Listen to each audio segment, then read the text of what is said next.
This story begins in a rather gloomy place, a half-ruined temple on a hill surrounded by forest at the foot of a mountain. Several people sit inside a building near a mat where a man lies. One says he heard there are many empty houses in that town and suggests they try their luck there. While outside, others stand by a body, one replying, "That's why the place is full of spirits. But if they're not afraid to die, then go ahead and sing as they go." Desolation and ruin surround us. Flies crawl over the meager belongings, while a couple of insects explore a hand with depleted meridians visible beneath the skin. On the tiled floor lies a motionless young man, while an old man sits beside him, telling him he's been like this for days, and it's time to let go of what's been eating at his soul. The young man sighs, his eyes filled with sorrow and pain, wondering if he should let go. After all, what else can he do? In his state, revenge is impossible. Maybe this bitterness will bring him peace. But he just can't accept it.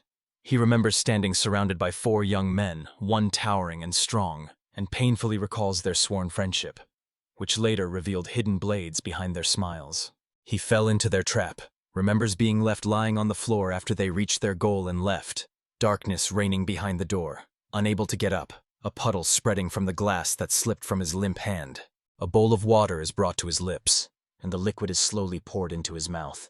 An old man, dressed in heavily patched clothes, tries to give him water to drink. With a sigh, he lifts his head and looks up at the sky. The old man wonders. It was sunny just moments ago, so why is it suddenly snowing? Still puzzled by the sudden change in weather, he complains that all sorts of strange things have been happening lately, and the village of Klen is getting crazier by the day. He is amazed that some snowflakes shine with an astonishingly bright light, and he reaches out to touch one. His finger moves closer to the glowing snowflake. But as soon as the old man touches it, his finger is covered with a layer of ice. At the touch of a sparkling snowflake on the branch, the bird that was just cheerfully chirping freezes, its companion watching in confusion, and the same fate befalls the deer peacefully grazing by the stream. The old man also turns into an ice statue, covered from head to toe in a thick layer of ice. Icy chunks are crashing down to the ground. Watching the falling snowflakes, the young man thinks they are filled with spiritual energy, and a single touch could kill any living being. One snowflake drifts toward the strands of his hair. The young man stops resisting, closes his eyes, and tells himself it's time to let go and accept his fate. Flames are rapidly descending from the sky toward the earth. A blinding flash occurs when it touches the surface. The fire keeps burning, spreading powerful waves of energy. The guy struggles to turn his head that way, still amazed by the power of the resonance. In the fire, he spots a silhouette, but the intense flames make it hard to tell who is behind the fiery veil. As the flames die down, he sees a person in a red cloak in the clearing. Zhou Guangli of the Chu dynasty looks up to the sky and asks, "Was that chaotic slaughter his doing?"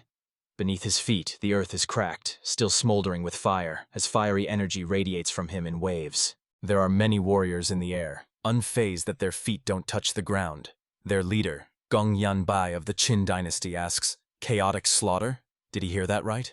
He wonders, can the existence of tiny ants really be called life in his eyes? Gong Yanbai and his warriors shower the man in the red cloak with a rain of icy needles. In Zhou Guanli's hand, a fiery protective shield begins to form as he refuses to passively accept his fate. He uses the blazing sun technique, sending a massive fireball hurtling toward his enemies. One of Gong Yanbai's warriors exclaims in surprise.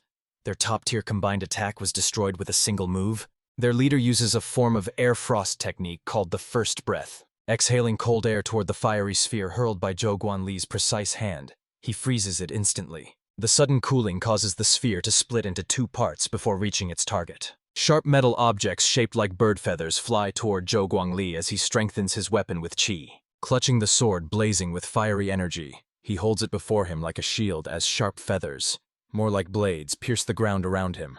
A mechanical bird appears in the sky, carrying a warrior dressed for flight, wearing a metal helmet and gloves adorned with sharp claws, with a strapped box on his back.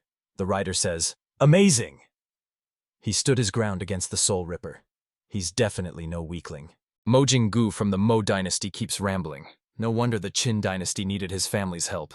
A man in a red cloak angrily shouts the name of the newly arrived opponent, Mo Jinggu. Gong Yanbai urges the warriors to give the enemy no chance and orders them to form ranks. Zhou Guangli soars into the air, surrounded by warriors shielded by icy energy beams. Folding their fingers in a certain way, they speak words in an unknown language, repeating them over and over until their throats swell as if holding a large sphere. Giant water serpents burst from the warriors' mouths. They grow bigger and bigger, and soon Zhou Guangli is surrounded by a ring of intertwined snake bodies. He yells at Gong Yanbai, if he's using the 9-yin formation, why keep relying on useless combat techniques? With a fiery aura, he effortlessly slices through the bodies of snakes with his sword. Gong Yanbai shapes spheres, radiating icy energy in his palms, asking if the enemy really thinks he's that foolish, and still believes the truth is on their side, then commands to activate the formation. Fallen snake body parts regrow heads and soar back into the air. They rush at Zhou Guangli again, and a few of them, intertwined like rope fibers, manage to grab his leg. They reach for him from all sides.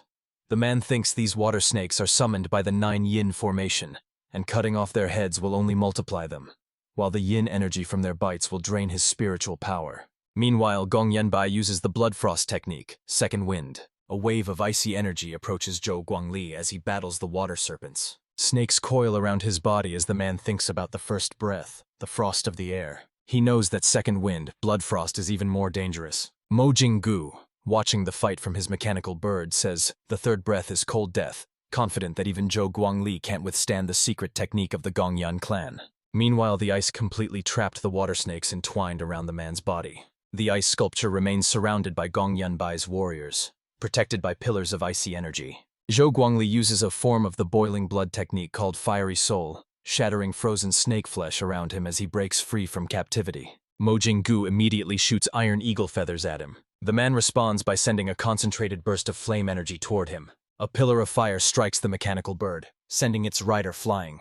Rings of fire engulf Zhou Guanli's hand as he utters just one word: explosion. A multitude of fiery balls explode in the air. Gong Yanbai, mesmerized as he watches them, says, the 9-yin formation. Burning flowers fall from the sky over the scorching city. The warriors of Gong Yanbai watch them in surprise, and one asks, what is this? A warrior beside him explains that it's a simple third-level spell, and invites his friend to watch as he crushes the flower with one hand. As soon as he clenches his palm, the fire engulfing him burns him to ashes. Gong Yanbai shouts angrily, this is Zhou Guangli's personal technique, burning flowers of the fiery city. He orders to create a water barrier immediately and take cover. The warriors follow his command as water whips snap from their fingers. Falling Mo Jinggu shouts that this is an incredibly powerful technique with a wide range, confirming the rumors that at 19 he wiped out an entire city. Using it are true. He opens a box on his back, releasing small mechanical birds. They crash into fiery blossoms that light up the sky, instantly burning in the flames. The sky is filled with countless fiery flashes. A young man covered in ash from burned birds looks on in confusion, wondering who these people are. Engulfed in a fiery aura, Zhou Guangli declares, the power of primal fire that pierces the heavens and boils the seas. Then from his lips comes the power of the ancestor Zhou Ran. Releasing the fire dragon shaped by chi from his hands, the man shouts, burn! The warriors around him flare up like torches as Zhou Guangli continues to fuel the dragon's energy. As he lands, Gong Yanbai curses, the enemy has taken on the form of his ancestor Zhou Ran. Mo Jinggu, cursing fiercely, turns his back to the chaos and shields himself with a box that begins to melt in places from the raging flames around him. He looks around, his eyes widening in horror. No! His box drips onto the ground, forming a small puddle of molten metal. Engulfed in flames, Zhou Guangli calls out to his enemies, urging Yanbai and Jinggu to attack him. He takes on Zhou Ran's true form as a giant made of flames, accompanied by dragons, approaches them. Zhou Guangli, appearing as just a small flicker of flame against the monsters he created, says, great lineage, genius, they dared say that in his presence? The fiery giant approaches his foes, who look pitiful in comparison. Gong Yanbai reassures his ally not to be afraid, saying that even though their enemy is in a terrifying form, his third breath can definitely stand against it, but only a small puff of steam escapes his mouth. Coughing, he clutches his throat. Mo Jinggu asks if they should run away from here. Zhou Guangli says the defeat in the river valley is now undeniable. No flood can wash away the shame and the people's anger from their dynasty. Engulfed in a fiery aura, the man laughs and says, only he himself can take his own life. Only Zhou Ran can burn his soul. Laughing, he claims his head is right here. Who dares to cut it off? In a flash, the blade slices through his neck. His head rolls across the ground, and to everyone watching, that brief moment feels like an eternity. Finally, it stops, with flames still smoldering in his long hair. A beam of light shoots down from the sky to the earth. The accompanying sound is so unbearable that everyone present has to cover their ears. Gong Yanbai watches in surprise as a man soars through the sky, sheathing his sword, and asks, is that really Li Yi? Li Yi from the Qin dynasty responds, it's too noisy. Gong Yanbai says they act under His Majesty Yanwu's orders, while Li Yi looks at him and Mo Jinggu with a gaze so sharp it feels like he's cutting them in half. Gong Yanbai catches the severed head of Zhou Guangli. Together with Mo Jinggu, he rises into the sky, quickly leaving the battlefield behind. Li Yi remains standing on the ground, watching them go. Zhou Guangli's body, frozen in midair, continues to blaze with fire. Li Yi looks at the plate in his hand. The monster's head on it means they're even now. The man pushes her away without even turning to see where she fell. His gaze shifts to the headless body engulfed in flames. He forms a ring with his fingers and looks through it at the remains of Zhou Guangli. Then it is adjusted, positioning the fingers so the burning body fits within the visible frame. Suddenly snapping his fingers, he says, "Bang!"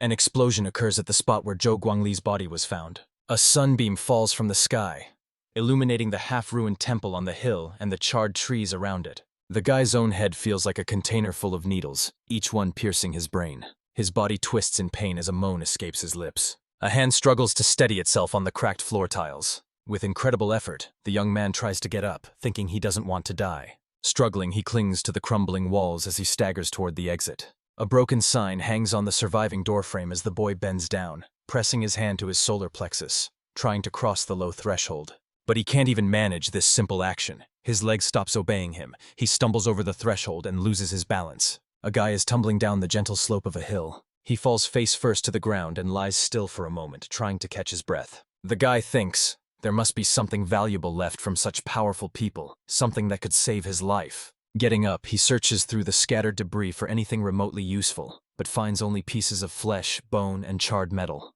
He bitterly reflects on how everything has turned to ashes and realizes there's nothing worthwhile here. Suddenly, he spots an object wrapped in a scrap of red cloth. He picks up the find and brings it to his eyes. It's a vial. The guy swallows its contents. He believes mistakes are impossible. It's something he once had, but ultimately lost. He feels the power flowing through the meridians in his arms. The same processes occur in his feet. The young man feels power flowing through his body, realizing he has discovered the pill that opens the meridians. A powerful energy flows through his body. The boy's eyes shine from her abundance, flowing like a fiery avalanche through his veins. There's no trace left of his former weakness. He stands proudly, straightened on the scorched earth.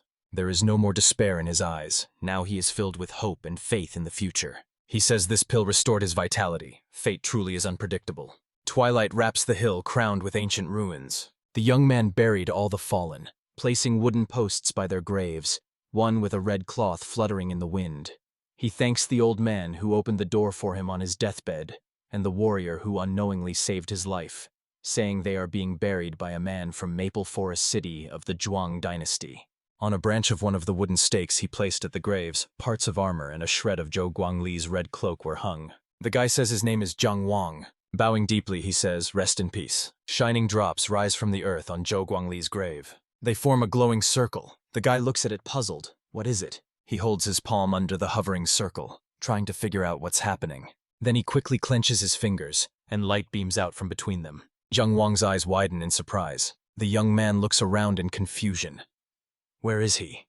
Stars shine in the dark sky around him as he finds himself at the level of energy rings radiating from an invisible center. He feels like he's not alone here. Looking closer, he sees a figure glowing with a bluish light at the center. Under his feet, the yin and yang symbols are visible. As the boy approaches, he greets him shyly. A voice sounds. Not enough spiritual energy. Tao simulation. 18th seal, 17th, 16th, 15th, 14th. Sword platform, 3rd rank seal, 4th rank, 5th rank, 6th rank, 7th rank. He doesn't understand what's happening.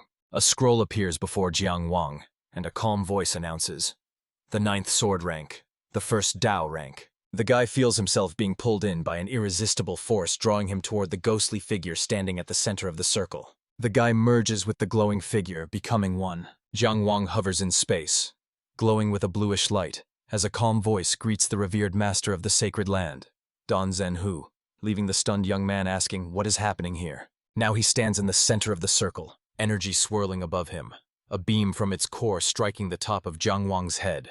He realizes he's in the illusory world of Taihu, a simulation indistinguishable from reality, except the master's body can't be harmed. And this Dao simulation platform is designed for studying and refining Taoist techniques, using up merit points. Information keeps flowing into his mind. The sword platform is meant for sparring with other cultivators. Honor points are mainly earned through direct combat. Winning a fight against an opponent of his level increases them, while losing decreases them. Sparring with higher-level warriors guarantees bonuses. Honor points can also be earned in the sacred lands. Among the 72 sacred lands, the lowest ranked is Mount Donshai, which produces 100 honor points per month. In the first 36 lands, each is worth 10 points more than the last. Beyond that, the increase is 100 points. His sacred land ranks 23rd, producing 1,850 merit points per month. A simulation platform appears before him, displaying a calendar-like interface, revealing that the quest will begin in 30 days. The guy asks, will failure lead to a demotion? A cracked signboard is visible on the half-ruined building. Standing by the graves, he says it's an unfathomable thing. Though all the information is in his mind, it will take a long time to fully understand it. He opens his palm, revealing a thin golden crescent, and says he has more important matters now. He must return to the academy before the inner circle elections. He clenches his fist again and vows to avenge his humiliation. The kingdom of Zhuang, Maple Forest City, bathed in bright sunlight as yellowed leaves drift through the air, carried by a gentle breeze. Shouts ring out in the academy courtyard. He's back!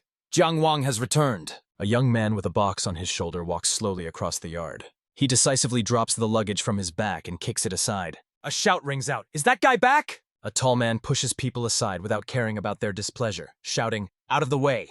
The red-haired giant hugs the guy, laughing and saying, could it really be him? Everyone thought he was dead. Jiang Wang's second brother, Taihu, continues to loudly express his emotions, saying the guy really made them worry. A dispassionate voice rises from the crowd. Amazing! The first-named brother of the guy, Lin He, approaches them and says, how great it is that the third brother has returned. Taihu is still happy. He told them Jiang Wang didn't die, he just decided to go on a journey and forgot about them. Another young man teases the torn shirt of a guy with a folded fan, inviting everyone to take a look at the ragged clothes. Then, laughing, she says, did their brother only remember them when he ran out of money? The fifth-named brother, Zhao Ru Chen, unfolds his fan and adopts a serious expression, solemnly declaring, dear brother, Taihu says the guy can't avoid their drinking party today. Zhao Ru Chen shouts that this stinky tiger always wants to drink and uses the third brother as an excuse. The brothers speak over each other. A voice accuses Zhao Ru Chen of disrespecting his elders, while he insists he's genuinely happy to see the third brother. Jiang Wang's face darkens as he scans the crowd. Friends continue chatting cheerfully. The fifth sworn brother mentions Taihu's love for wine. They're asked to quiet down, and the young man is asked what really happened and why he looks so serious. The red-haired big guy leans toward Jiang Wang and asks what he's staring at, while all their friends follow his gaze. A young man, clearly just arrived to find out what all the commotion was about, says confusedly, the third brother. Another young man approaches their group from the crowd of students. The fourth brother, Fan Pengju, asks why he didn't say anything before leaving.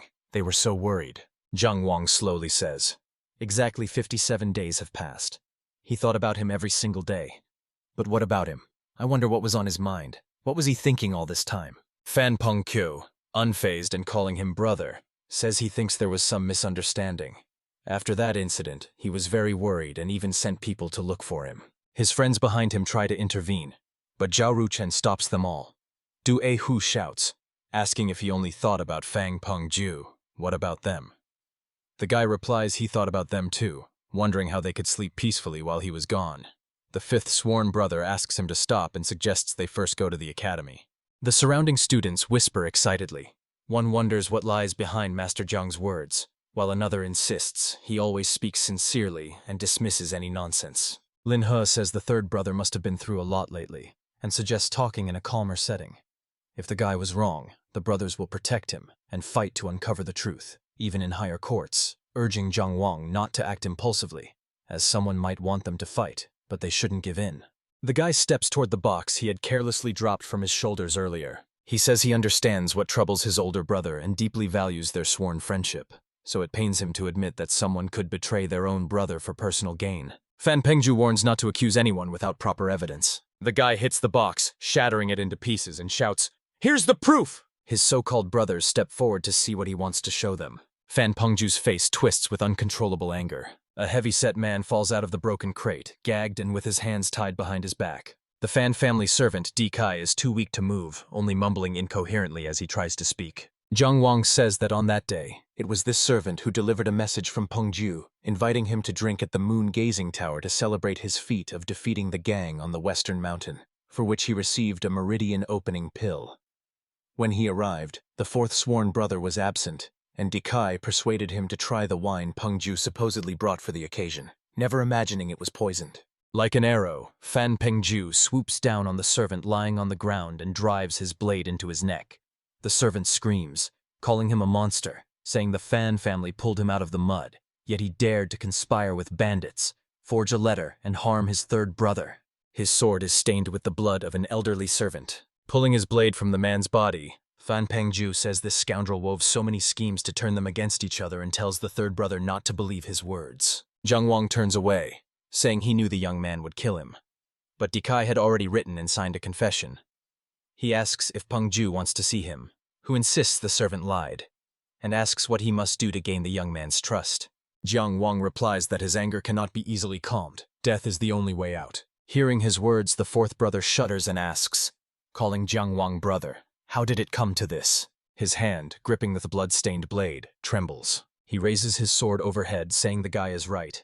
If this is Kai's doing, as head of the Fan family, he must take responsibility. If he believes it's fair, then let him take the sword and pierce him. He won't resist. With these words, still holding the blade above his head, he kneels before Jiang Wang, tears streaming down his face. Those around them shout that he shouldn't do it, insisting they believe him and wondering how he can talk about death so easily. The guy replies, "No need." Taihu says exactly the situation. But Jiang Wang doesn't listen to him. He draws his sword from the sheath strapped to his back. The guy says Fan Pengju's blade is too disgusting for him, so he prefers to use his own. For a few moments, the young man remains on his knees, holding the blade high above his head. Tears stream from his eyes as he realizes there will be no pardon, and that inevitable death awaits him. The sword, raised high above him, whistles down toward Fan Pengju's head. Taihu's eyes reveal disbelief in what is happening. Lin He is also stunned by the scene, while Zhao Ruchen is both surprised and frightened. The boy's sword relentlessly approaches Fan Pengju's bowed head. Jiang Wang's sword strikes down on the kneeling fourth sworn brother as Fan Pengju throws his blade aside. He bolts off and scrambles away on all fours from certain death. His blade clangs as it strikes the tiles paving the academy courtyard. The named brothers are shocked by what's happening. The red-haired giant asks skeptically if he's serious, and Zhao Ruchen says they all know the third brother well. He would only act like this in an extreme situation. Having pulled far ahead of Jiang Wang, Fan Pengju sits down without standing up and asks the young man if he has really forgotten their friendship. But the third brother's face shows he's serious. Jiang Wang tells him to shut up, saying his filthy mouth dishonors the meaning of friendship. The guy reminds his fourth brother that he just promised him his life, so why did he dodge? If he had died then, the story would have ended there. But since he survived, Fan Pengju must pay his debt. As he climbs, the young man asks why he's pretending to be the victim when he was given a chance to back down honorably. Fan Pengju no longer hides the anger twisting his face. He keeps saying the guy is too stubborn and insists he owes him nothing, so what debt is he rambling about? Jiang Wang responds that there is no point in further arguments since he refuses to admit his guilt. The guy decides to stop the pointless arguing and takes a step forward. Holding the sword before him, he bows to the great ancestor, declaring that his follower Jiang Wang was nearly killed by the traitor Pengju, and this anger cannot be washed away. He must exact revenge. The young man sees a deadly duel of justice as his only way out. Silence falls over the crowd as everyone is stunned by his words. Jiang Wang tells his fourth brother that, according to their clan's laws, he has no right to refuse. Fuming, Fan Pengju calls him a madman. Suddenly, a strong wind sweeps up the falling leaves, twisting them into a spiral. The wind is so strong that everyone can barely stand, and Taihu asks what's going on. Jiang Wang slowly lifts his gaze upward. Fan Pengju turns his head and looks up as well. A man descends from the sky, his cloak billowing behind him. The man climbs down onto the raised parapet. Shouts ring out in the yard. "Chief! Great chief!" Scanning everyone present, the man declares, "A deadly duel of justice, then." Clan leader Clan Dane agrees. All right. Raising his hand glowing with a greenish aura, he calls out to the jade cage. His fingers are tensed to the limit. Dane commands, "Rise!" Breaking through the tile, a green sprout pushes up from the ground. More and more of these shoots are growing, quickly climbing up and intertwining around the duelists. The sprouts grow into mighty vines, continuing their journey forward. A tight barrier formed around Jiang Wang and his fourth sworn brother, shielding them from the spectators with a sturdy wall. Vines twist even between the duelists standing on small islands untouched by plants. The deadly duel of justice is set. For a moment, silence falls as Jiang Wang and Fang Pengjiu prepare to clash. The fourth-named brother realizes that the head himself approved the deadly duel and knows he must flee, or else even if he kills Jiang Wang, the academy will launch an investigation.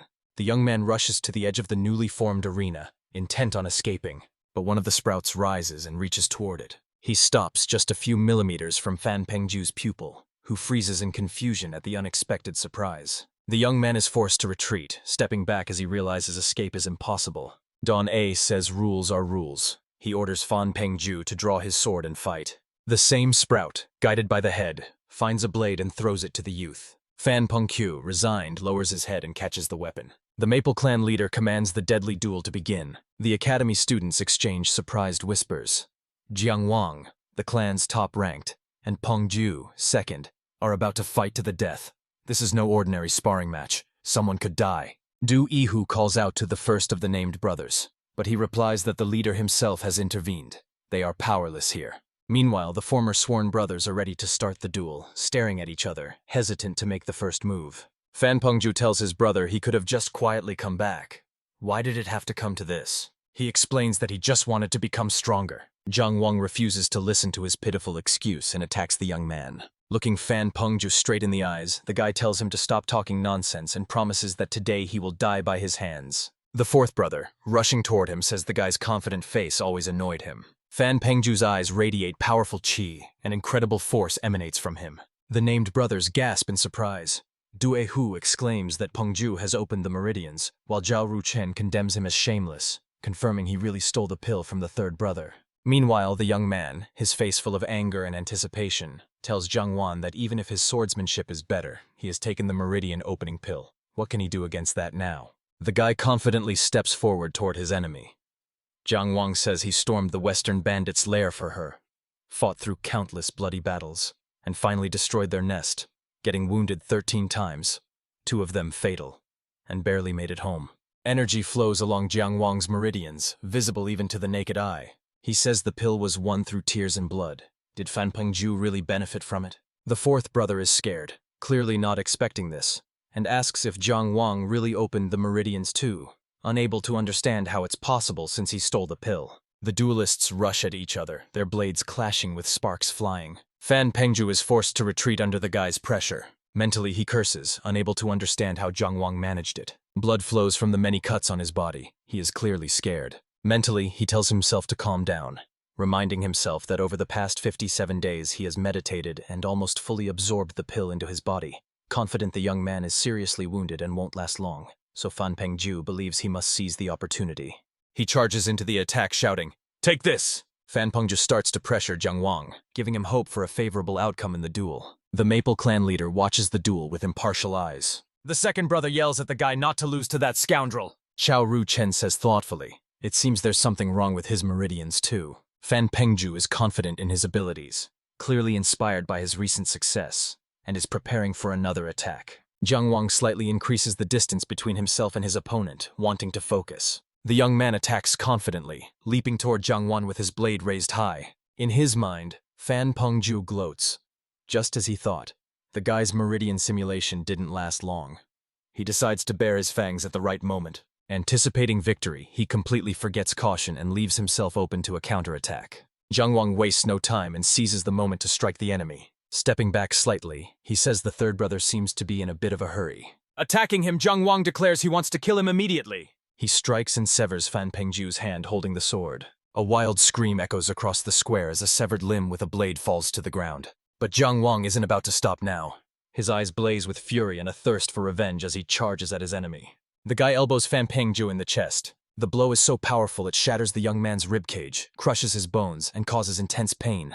Injured Fan Pengjiu is knocked far backward. The vines come alive again, rushing toward him and tightly wrapping around the frightened young man's legs. They throw Fan Pengjiu back into the arena at his opponent's feet. Jiang Wang places his hand on the sword's hilt. The enemy's sword plunged into his side, and as he pulled it out, the young man said he had imagined this moment for all 57 days. He pulls out the blade, blood spurting from the wound, while the enemy trembles uncontrollably, not even trying to rise from where the vines threw him. Fan Pengjiu coughs, blood droplets flying from his mouth. He looks at the guy with hatred, thinking this scoundrel knew his weakness and planned to trap him. Jiang Wang deflects the enemy's blade and charges forward, declaring that his revenge will finally be fulfilled. Fan Pengju begs his third brother to spare him, but the vines he's sitting on are pushing him toward the approaching guy. He looks around in horror. Then the young man appeals to Don A, begging for help, while Fan Pengju explains he is the heir of the Fan family, one of the 3 main families in Maple Village. The leader tells him that rules are rules. A deadly duel must end with someone's death, so the young man's life is entirely in his opponent's hands. Fan Pengju watches in horror as Jiang Wang approaches relentlessly. He's practically looming over him now, and the young man asks for permission to explain everything. Ruthlessly staring at the trembling Fan Pengju, the guy says, "Let him speak." The young man hurriedly explains that no one in the Fan family has opened the gates of earth and sky for 20 years, and step by step he pursued his father's only dream. Does he really think he had much time for this? Jiang Wan was lucky to be born a genius and quickly obtained the meridian opening pill. He simply had no other choice. With horror in his eyes, the 4th sworn brother hurriedly admits his guilt, confessing he hasn't slept since stealing the pill, expressing deep regret and begging for forgiveness. After all, the guy is alive and they were once brothers. He pleads for mercy just this once. Jiang Wang raises his sword above his head. He forcefully drives it into Fan Pengju's chest, from whose mouth a scream bursts out, drowned by the rush of blood pouring from his throat. The guy says he can't forgive him for the 57 days he spent in pain and despair. Jiang Wang says, "Rest in peace." His grim face shows no triumph or joy, only the fulfillment of his duty. The guy listens to his feelings and analyzes the changes happening in his body. He realizes his meridians have suddenly become more flexible. Jiang Wang dives deeper into his consciousness, trying to understand his new self. Earth worm, is this his true spirit? A worm appears before his inner vision, with a noticeable glowing spherical swelling in its center. The swelling moves closer to the worm's head, then bursts of energy shoot from its mouth. The guy gasps. Now he realizes it was stimulating his meridians during the fight. His thoughts are interrupted by a call. Someone is urgently calling his name. The Maple Clan leader orders him to follow, and says the others are free to go. The young man obediently follows his order. The named brothers rush to Fan Pengju's body, and Lin He covers it with a coat. Entering the hall and stepping onto the raised platform with a small table, Don A says the young man couldn't provide clear proof before the duel and asks if that's correct. Jiang Wang confirms, explaining he was confident Dekai's testimony would suffice, expecting him to explain everything in his own words. The leader believes he should have waited for the court's decision and wonders if the other person thinks he acted recklessly. The guy says he understands everything, but with the inner circle elections in 2 days and Panju having opened the meridians, he would definitely be chosen, so he couldn't touch him and had to take the risk. Don A says, "Okay, if we assume Panju really stole his pill, how do we explain his discovery of the meridians?" He demands answers from the guy. Lowering his head, Jiang Wang explains that it happened in Hangzhou and tells how he found the pill on the body of a warrior named Zhou Guangli. He ends his story by saying the graves he left there can confirm his words, believing such a great battle couldn't have gone unnoticed and that the authorities are likely already aware, though he keeps silent about the Taihu world. The hand of the Maple Clan leader trembles involuntarily, overwhelmed by the emotions flooding his soul. Menacing vines burst from the floor, and Don A says this ruthless war is a great disaster for the Zhuang dynasty. The young man sadly bows his head in agreement. The chief says, "Good. Now he knows exactly where he got the pill." The man tells the boy he trusts him and lets him go. Jiang Wang bows respectfully and thanks the teacher. He's still bowing at the doorstep when the 5th sworn brother comes running toward him. The guy asks Zhao Ruchen why he's here and where the other brothers are. The young man, touching his chin with a folded fan, replies that the first brother promised to take care of Pengju's body, but the second brother has disappeared. Jiang Wang sadly lowers his head, thinking that he's probably drinking somewhere, though the truth is on his side, he can understand Du Yahu's feelings. The 5th brother, nudging the young man, tells him not to worry. Traitors who betray their brothers deserve death, and he's sure the older brothers will realize this soon. The young man urges him to slow down, knowing Jiang Wang is exhausted and needs rest, promising to treat him to good wine. He says he's really tired and wants to sleep, so Zhao Ruchen immediately stops and says, "All right." With a casual flick of his hand, he unfolds his fan. As he walks away from the guy, he says he'll have to go to Madame Miao Yu alone then, and Jiang Wang replies, "Go ahead." He has no objections. A young man stands before a closed door, hesitant to enter his own room filled with memories of the past, feeling that returning to his carefree life is no longer possible. He sighs, how quickly everything changed. He never could have imagined how his friendship with Fan Pengchu would end. Then the guy finally decides and swings the door open, pausing for a moment on the threshold. He imagines how the room looked before. Carefree Fan Pengju polishing his sword with a handkerchief, saying it's perfect for his blade. The guy sighs. It's high-quality silk. Fan laughs, promising to wipe his boots with it next time. Du Yehu practices moves on the fifth sworn brother, thoughtful and responsible Lin. He says it's okay, he'll help wash it. Then the first brother asks the second to be more careful and not accidentally hurt Ru Chen. The fifth brother tries to bite Du Yehu's mighty bicep, shouting that the stench will be his doom, while the red-haired giant laughs and asks him to calm down. He hasn't washed for just 3 days. Fan Pengzhou, smiling broadly, continues polishing his blade with the young man's handkerchief. He thinks it's all in the past now. Tears stream down Jiang Wang's face. Though just his revenge came at a great cost, and he will never be the same again. A little boy clutching a wooden blade can't hide his amazement. Wow, immortal. A ghostly warrior figure standing on a sword in the dark space says his essence is quite good, and asks if he wants to come with him. Suddenly, another glowing boy appears, pushing his rival aside and asking the immortal master to take him. He wants to go! The boy who was first spoken to by the ghostly warrior says they are brothers and can train together. The immortal refuses, saying he will take only one apprentice. The phantom warrior continues to stand on the sword, suspended in midair. A glowing boy figure pushes his rival off the platform they stood on and shouts, "Die!" The rival falls into an endless abyss, screaming in terror. As he continues to fall, he begins to change and grow, soon plunging into the abyss as an adult Jiang Wang. The immortal says the other boy's abilities aren't as good as his, but his heart is much more ruthless. He must remember that the cultivator's path is an eternal battle. Jiang Wang wakes up with a scream, his torso tightly bandaged. The guy sighs, that dream again. The moon is visible through the open window. Opening the door, Jiang Wang leaves the room as the boy asks if he slept long and whether the first and second brothers have returned yet. He turns to the person he believes is his younger brother, and asks if he has seen Lin He, but he can't see his face and doesn't immediately realize something is wrong. The man shakes his head and tells the guy he hasn't seen Lin He. He starts shaking his head more and more intensely, repeatedly saying, I didn't see. The neck can't hold and a crack appears, quickly spreading. His head falls to the ground and bounces like a ball. The shocked guy can't take his eyes off this creepy sight. But then the head stops and just gently sways from side to side. The headless torso twitches awkwardly, standing in place. Suddenly, his head snaps toward the guy, who takes off running, realizing they need to speed up because monsters have attacked their clan. The head, wildly rolling its eyes, baring its teeth and sticking out its tongue, keeps chasing him.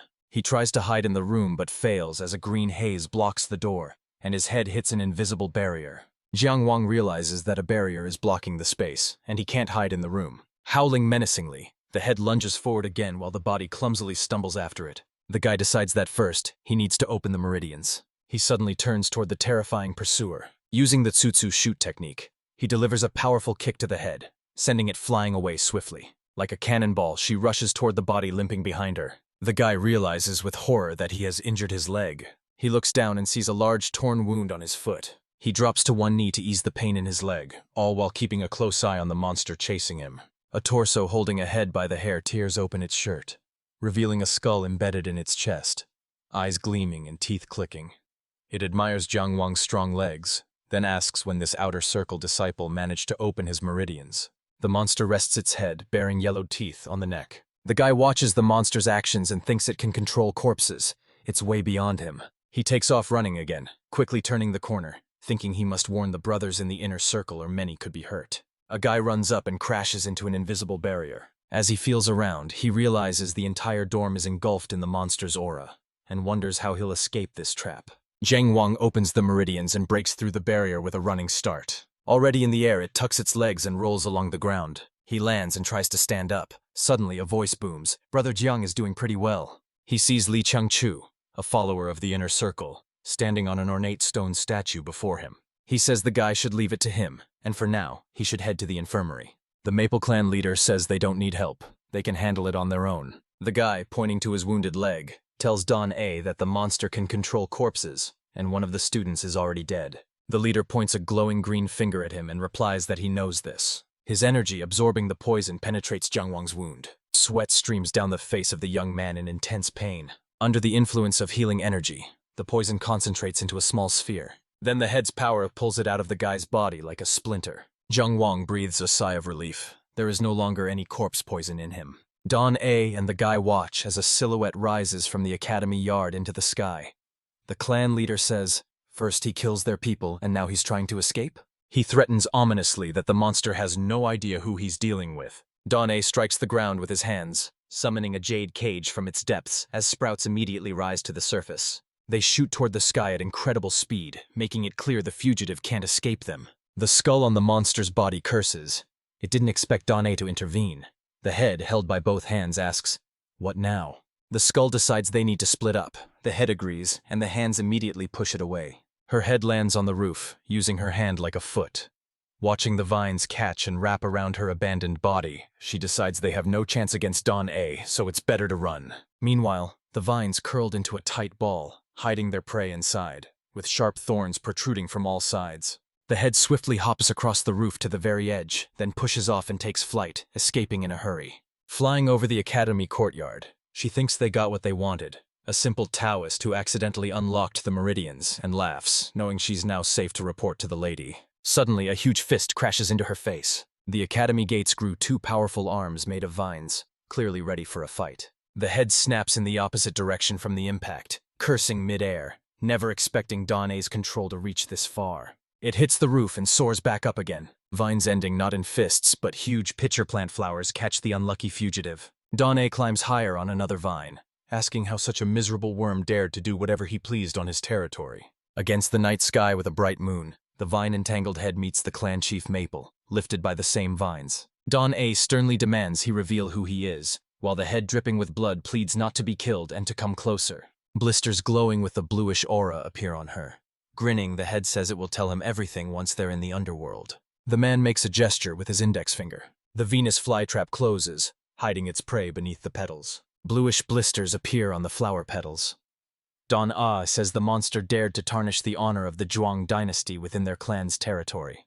The man heads upward, announcing he's going to report to the city chief about what happened, adding that Qian Chu should handle the others himself. Bowing, he replies, understood. Zhang Wang watches the departing clan leader with admiration, marveling at his 5th rank power, wondering if he'll ever reach that level, unaware someone is reaching out to him from behind. The guy flinches when Zhao Ruchen pats him on the shoulder. Seeing it was the 5th named brother, Zhang Wang breathed a sigh of relief. He was scared for a moment, then asked if he had already returned. Tears well up under the young man's closed eyelids as he complains about spending the whole day in the incense tower without Lady Miao Yu showing up. Sobbing, Zhao Ruchen grabs the guy's hands and presses his head to his chest, saying he obviously grew up handsome and rich, so why? Before finishing, he breaks down even harder.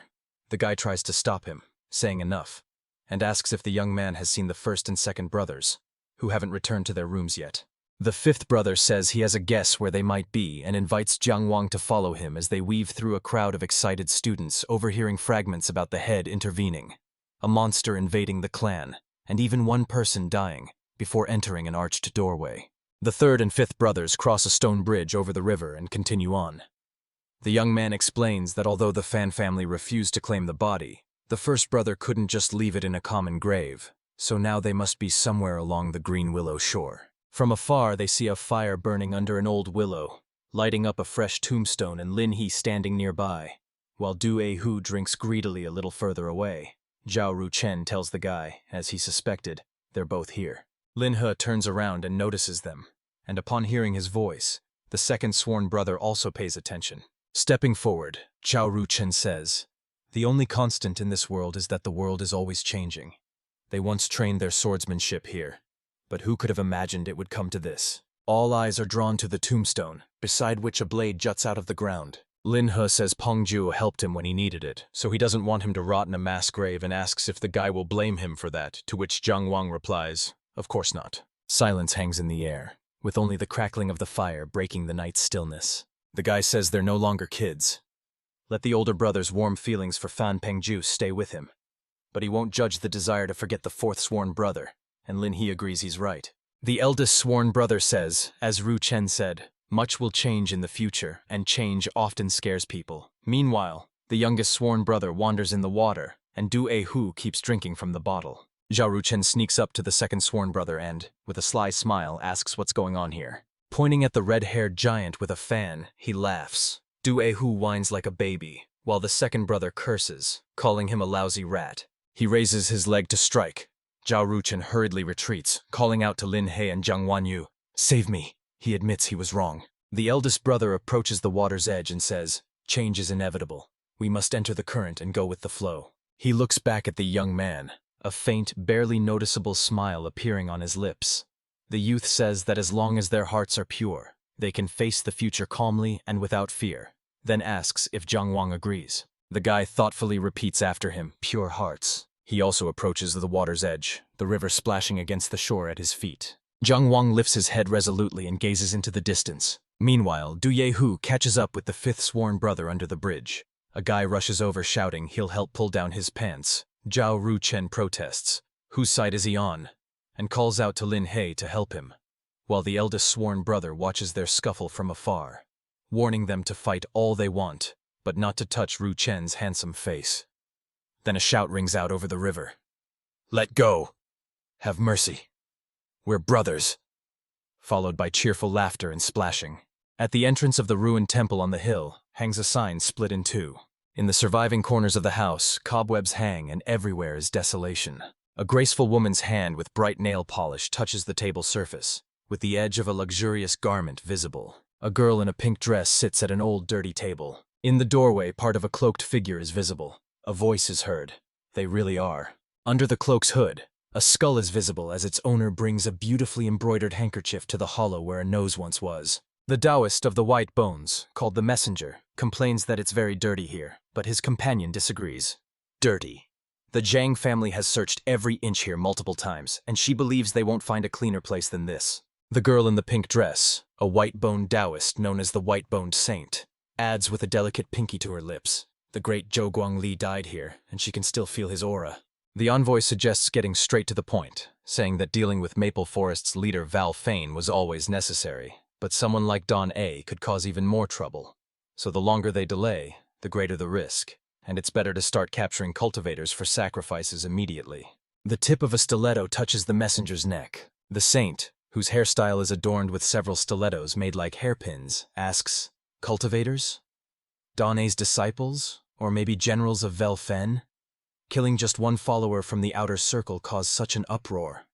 If he wants, she can find him a less twisted way to die. He could cut off his own head or summon a lightning strike. Anything's better than falling into the hands of those two, she thinks.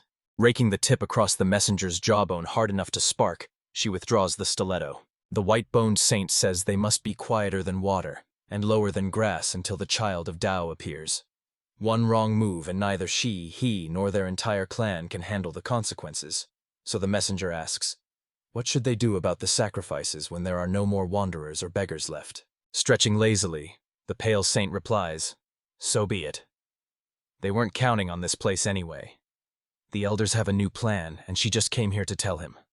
Meanwhile, she slowly descends the steps, walking away from her companion. Without turning around, she keeps talking. Besides, he knows not all the wanderers from this temple died, right? In the village of Klena, she caught a familiar scent. The messenger replies that he has no interest in ordinary beggars. The white-boned saint slowly moves away from the ruins as the messenger advises her not to get arrogant just because she holds the status of a Tao child woman, warning that he might not even acknowledge her in this world before fading away like a blot on the steps. The saint says, how could he not love her?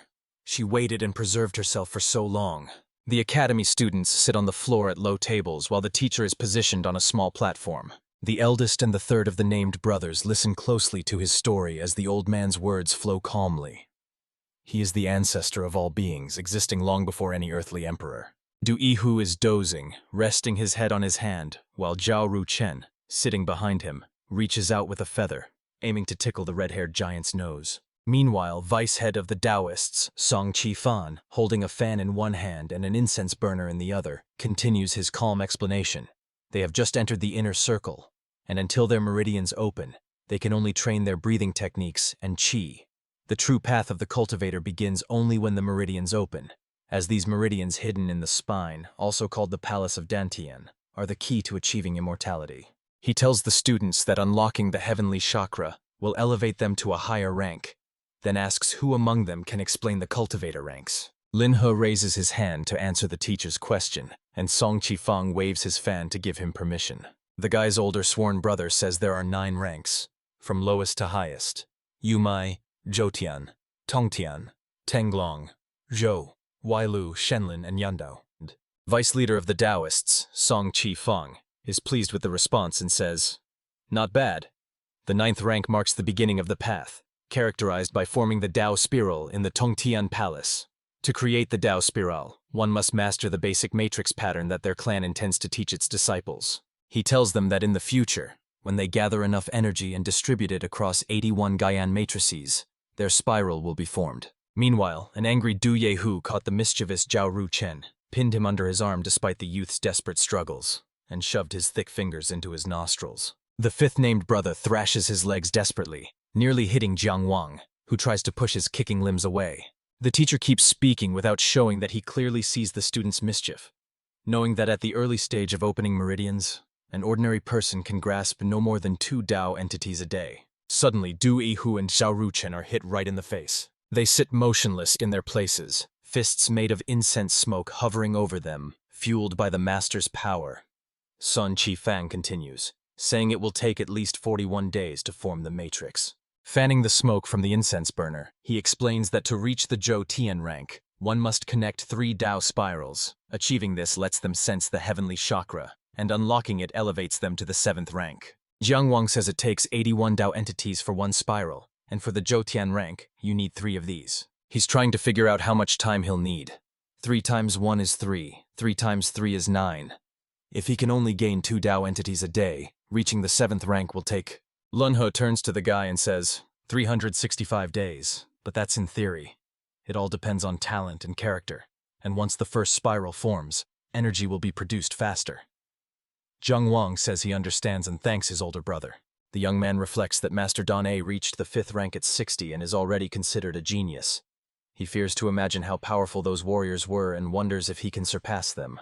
The teacher says to reinforce today's lesson, he will give them homework to review the basics of Taoist techniques. Jiang Wang explained that techniques are also divided into classes A, B, and C, which are further split into subclasses. Zhao Ruchen sighs, believing poverty has made the 3rd brother narrow-minded, while the guy warns his fist will soon test his face. The teacher explains to the students about top-tier techniques. Those who master them can single-handedly destroy a small nation, and if their country had even one such person, the whole world would take notice. As for the divine techniques, all the students fall silent, waiting expectantly at his words. Sun Qifeng says this is beyond mortal understanding, and hopes they will one day become the pride of the Zhuang dynasty. With that, he ends the lesson and dismisses the students. Jiang Wang and his elder sworn brother leave the academy together. The guy hears someone call his name and ask him to wait. He turns around and asks, "What happened?" Before them stands Fan Heilin, a member of the inner circle, who nods slightly in greeting and explains he is from one of the 3 main families of Maple Village, the son of head Fan, here to apologize for Fan Pengju's disgraceful behavior, which has led to his removal from the family tree, as their family has never condoned dishonor. The 2nd older brother joins their group, and together they move forward. Jiang Wang casually replies without even looking back at the young man that it's all in the past. But Fan Heilin cuts him off, asking him to wait. He wonders why the guy is in such a hurry since he's not finished yet, while Zheng Wanu, annoyed by the persistence and unpleasant memories tied to the 4th sworn brother, bluntly asks what he wants. The young man says his father bought a meridian opening pill yesterday and gave it to him, so his meridians are now open too. He believes they're different from the local riffraff and should come together. The guy walks by, deliberately bumping his shoulder to show his disdain for the offer, but politely apologizes as he does. He says he's not interested and moves on, with his friends following him, while Fan Heilin watches them go, confused. His face twists with a mask of rage as he clenches his fists and warns the guy he'll regret this. Night falls. Lin He closes his eyes and sinks into meditation. The red-haired giant, unlike him, looks tense even when meditating. Sitting cross-legged opposite them, the guy thinks about how the brothers are practicing breathing techniques, and that he better not slack off. But he can't focus because the promised quest in the world of Taihu is supposed to start today. He looks at his palm, where a thin crescent glows. A guy decides to transport himself to a mysterious world to find out what it's all about. Jiang Wang finds himself at the center of the circle again as a voice welcomes the master of the sacred land, Don Zhenhu. The guy looks at the golden glowing Dao simulation platform as a calm voice announces, "The quest begins in The countdown begins. 19. 18. Jiang Wang draws his sword, wondering who he will have to fight. As the count continues, 12, 11. The guy thinks he's fully absorbed the pill and gained several essences in these 30 days. He hopes to last at least 2 rounds as the countdown continues. 3, 2, 1. Holding his breath, Jiang Wang hears the announcement that the opponent did not show up. He is joyful, which means this sacred land still belongs to him. The voice announces that the sacred land of Dongzhenhu remains at level 23. 1,850 honor points added. Total, 3,700 points. The guy thinks they should be spent. He is accessing the Dios simulation platform. The guy says that, according to some information that suddenly popped into his head, he just needs to put his hands on the table that has appeared in front of him. He says the simulation will start if he silently repeats the desired technique to himself. A golden scroll appears on the table. The guy places his hand on it. In his mind, he hears, Guan Matrix, 1,850 points. The voice sounds again announcing, starting the simulation, analyzing, reconfiguring. The remaining points are 1,850. The guy is congratulated, being told he has mastered the Guan Matrix. Jiang Wang looks at the scroll on the table, puzzled, and says, "It's so long." He wonders if he should save the glasses for later, though no one knows what tomorrow will bring. He believes it's best to level up as much as possible now. The young man lowers his hand on the table again, eager to study defensive fencing. A book appears before him, and as Jiang Wang flips through its pages, he wonders what secrets this manual bought from a street stall might hold. As the simulation begins anew, the guy's mind races through various defensive fencing techniques, thrilled as his remaining points hit 0. Zhao Ruchen rubs his wrist, cursing in frustration. He's usually winning 3 out of 10 times, but today he's lost 20 in a row and asks his third brother what kind of technique this is. Sheathing his blade, Jiang Wang explains he stumbled upon it by chance. It includes 9 training forms and 5 attacks, and though he's only learned half, his sword skills have already improved significantly. He laments that this technique has no name, says the younger brother definitely has literary talent, asks if Ru Chen can help, and the young man replies he finds her unpredictable and fierce. He asks, how does the guy like the name Almighty Divine Sword? Jiang Wang punches him in the head, telling him to take his request more seriously. The young man thinks aloud, muttering to himself, there are 9 training forms and 5 combat ones in it. Zhao Ruchen has a huge bump on his head, and finally says he thinks the purple chi of the east will be perfect. The boy repeats the newly invented name after him, as if tasting it, thinks it sounds good, and decides that's what the weapon will be called, raising the blade as if performing a naming ritual. The solemnity of the moment is broken by a young man who jumps on Jiang Wang, wrapping his arms and legs around him, and the guy asks in surprise what he's doing. He says he wants to learn it too and begs to be taught, just as a cough is heard. Before them bows Uncle Den, the Zhao family servant holding a sword, with Li Qianchu, an inner circle follower, standing behind him, reporting they have been searching for the young man. Jiang Wang follows Li Qianchu through the entrance arch, explaining that Li's elder brother had to find him to deliver a message and apologizing, while wondering why Master Dan needed him. Li Qianchu, who leads the way, says it's just a message, and he's not from a prestigious family. So Jiang Wang has nothing to worry about. He doesn't know why the master summoned him, but suspects it's connected to the recent attack, thinking Master Dan found something in the Lord's estate. They approach the building, and seeing 2 more people at the door, Li Qianchu says everyone is already here. The guy is surprised. It turns out he's not the only one called. As they approach, Fan Heilin turns to them and asks Li Qianchu if he was sent for Jiang Wang. Then he says that he and his older brother Zhang had to wait for them, and the young man and his companion politely greet the second youth.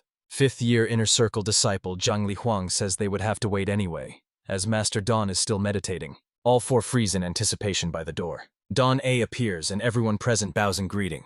The man says everyone knows about the recent attack and murder of an Outer Circle follower, and although the investigation is in full swing, it has yet to yield any results. He believes they cannot let outsiders interfere in their affairs, so now they will handle it themselves, and if successful, they will receive 8th rank rewards. Don Ah warns them that the meridians of Jiang Wang and Fang Heiling have just opened, so they should be careful. The latter is visibly shocked, unable to believe the reward is so great. The leader continues speaking, addressing Zhang Lihuan and Li Qianchu.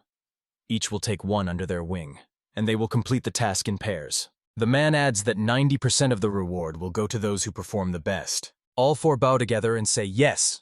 He turns and leaves, waving his hand. They are free. 2 small fish swim in the water as a voice says, friends from the investigation department have shared 2 interesting details. Zhang Li Huang says the first clue is that 3 days before the attack, the demon was in the Fulai Tavern, where some traces might remain. Second, a whole family was brutally killed in Tanshan, with qi traces found at the crime scene. He asks his younger brothers what they think about the investigation and pairing up. Fan Heilin says he definitely wants to unite with his older brother Li, as the Fan and Zhang families have long and strong ties, so he's unsure what to do. Li Changchu believes the decision should be left to the older brother. Zhang Wang supports him. He thinks the same way. Zhang Li Huang starts to speak, but Fang Heilin interrupts him, telling Jiang Wan that his older brother asked for their opinion and all the guy did was just repeat what Li's brother said. Does he have no brains of his own? As Zhang Li Huang descends the steps, he says they leave tomorrow. Li Qianchu will go to the Fulai Tavern, while he and Jiang Wan will head to Tangshan. Fan Helin is confused. What about the connection between their families? A black crow circles above the stele engraved with Tanshan. 2 riders gallop down a forest road, passing a beast's skull lying by the roadside. They pass by a man walking toward them carrying a basket. Jiang Wang and Zhang Li Huang are already driving through the city streets. The guy says locals live by hunting, with gatherings twice a month. But today's not one of those days, so the streets are empty, and his companion responds, "Is that so?" Zhang Li Huang believes his younger brother prepared well before heading out on the mission. The guy thinks his companion is an outstanding student. Yes, he was ordered to lead him, but he can't let him down and thanks the young man. By one of the yards, a warrior meets them, and Zhang Li Huang hands him the reins of his horse. A warrior introduces himself as Tan Dan, a local constable, who believes the young men have a great future ahead and asks for help. Tan Dan complains to the guys who dismounted. They're honest people, so why are they going through all this? A seal hangs on the gate's lock, signaling that outsiders are not welcome here. Zhang Li Huang tells the constable to unlock the door, who replies hesitantly, "Okay." The man swings the doors wide open in front of the guys. Zhang Li Huang immediately brings the handkerchief to his nose. An unbearable stench fills the yard. Near the gate lies a dog's skeleton, and on the doorstep of the outbuilding, a human skeleton dressed in a decayed caftan. The boys enter the yard while the constable stays outside, warning them to be careful because this place is crawling with evil. In the house, they see a skeleton kneeling before the table, still reaching for chopsticks, with a bowl of porridge in front of it. Their attention is drawn to the contents of the plate. Jiang Wang wonders in surprise. How can the food still be fresh while the body has already turned to a skeleton? Another demonic power? The young man places his hand on the hilt of the blade strapped to his back and asks his companion, who stands behind him covering his nose with a handkerchief in disgust, if they can enter. The youth replies affirmatively. They will split up, and Jiang Wang should report back if he finds anything interesting. The guy walks inside and approaches the next door, pulling back the curtain covering the entrance. Jiang Wang enters a room with a rocking horse in the center, realizing it's a child's room. A girl's skeleton sits against the wall among scattered toys. The skull still has hair tied in ponytails adorned with bows. Jiang Wang understands that the father worked in the yard, the mother cooked, and the daughter played in the room. He walks over to the table and picks up the sheet of paper lying on it. The image shows a man carrying a girl on his shoulders, a woman reaching out to support the child, and a dog running after them, while the young man bitterly reflects on how the demon destroyed an ordinary family. Suddenly, a foul breath escapes from the skull's mouth. Covering his nose with a sheet of paper, the guy swears. Emitting a stench, the girl's skeleton rushes toward him, screaming, "Big brother!" A guy meets a skeleton with a kick to the skull. It flies far back and crashes into the wall. The skull rolls across the floor, muttering, "Oh, oh, oh, the hero who just cried over the girl's fate has now destroyed the only thing left of her with his own hands. What hypocrisy." With his blade ready, the young man says this is the work of a demon and it won't shake his heart, believing this place is sealed off by magic, or his older brother would have arrived long ago. The demon says he's a stubborn kid. Well, he won't be leaving this room anyway. He starts to snicker nastily. Jiang Wang thinks if he could deal with him, he wouldn't toy with his conscience. He knows the demon wants to confuse him for a surprise attack and is sure he's nearby, then says, "So he means no one can get out of here." Perfect. He uses the first form of the Eastern Purple Chi technique, speed deception. A liquid drips down the young man's sword. He thinks, as expected, his sword can indeed harm the demon. From a narrow crack slicing through the space, part of a demon's face can be seen. The room is surrounded by a protective field, and through a gap in it, a demon outside watches the boy. This is a first-rank Taoist technique, dividing yin and yang, an imitation. The demon is puzzled. The boy managed to wound him with a simple sword. This kid's Tao spiral isn't even formed yet, but his fencing skills have already reached great heights. Don't underestimate him. Jiang Wang swings his blade angrily and shouts, "The demon thinks it can hide?" Zhang Li Huang appears in the doorway and asks, "Is the guy okay?" Jiang Wang thinks things are bad. The demon seems to have escaped. He quickly leaves the room, and the surprised young man, barely dodging aside, asks what happened.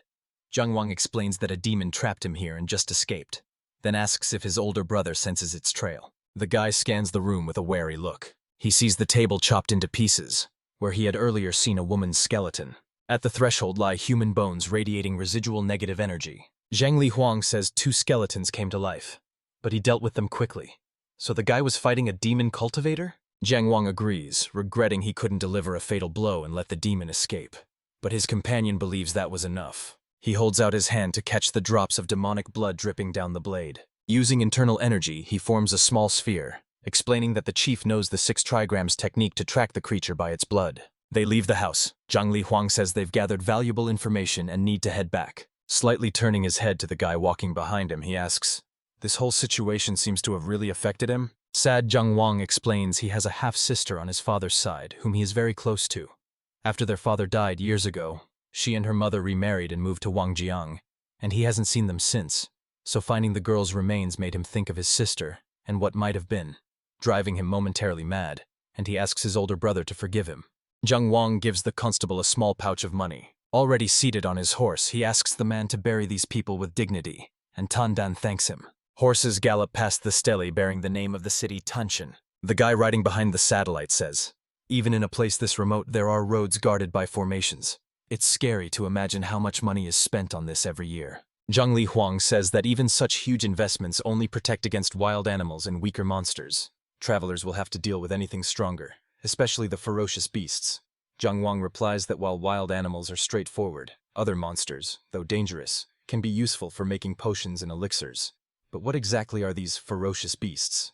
The satellite explains that fierce monsters are beasts possessed by an evil spirit or demon animals that have lost their minds. He explains that in such cases, their skin, fur, bones, and flesh deteriorate and become unusable, damaging the meridians so no pills can be made from them. The young man says that despite their uselessness, they are not lacking in strength, so encountering them will only bring trouble, which is why they are also called disaster beasts.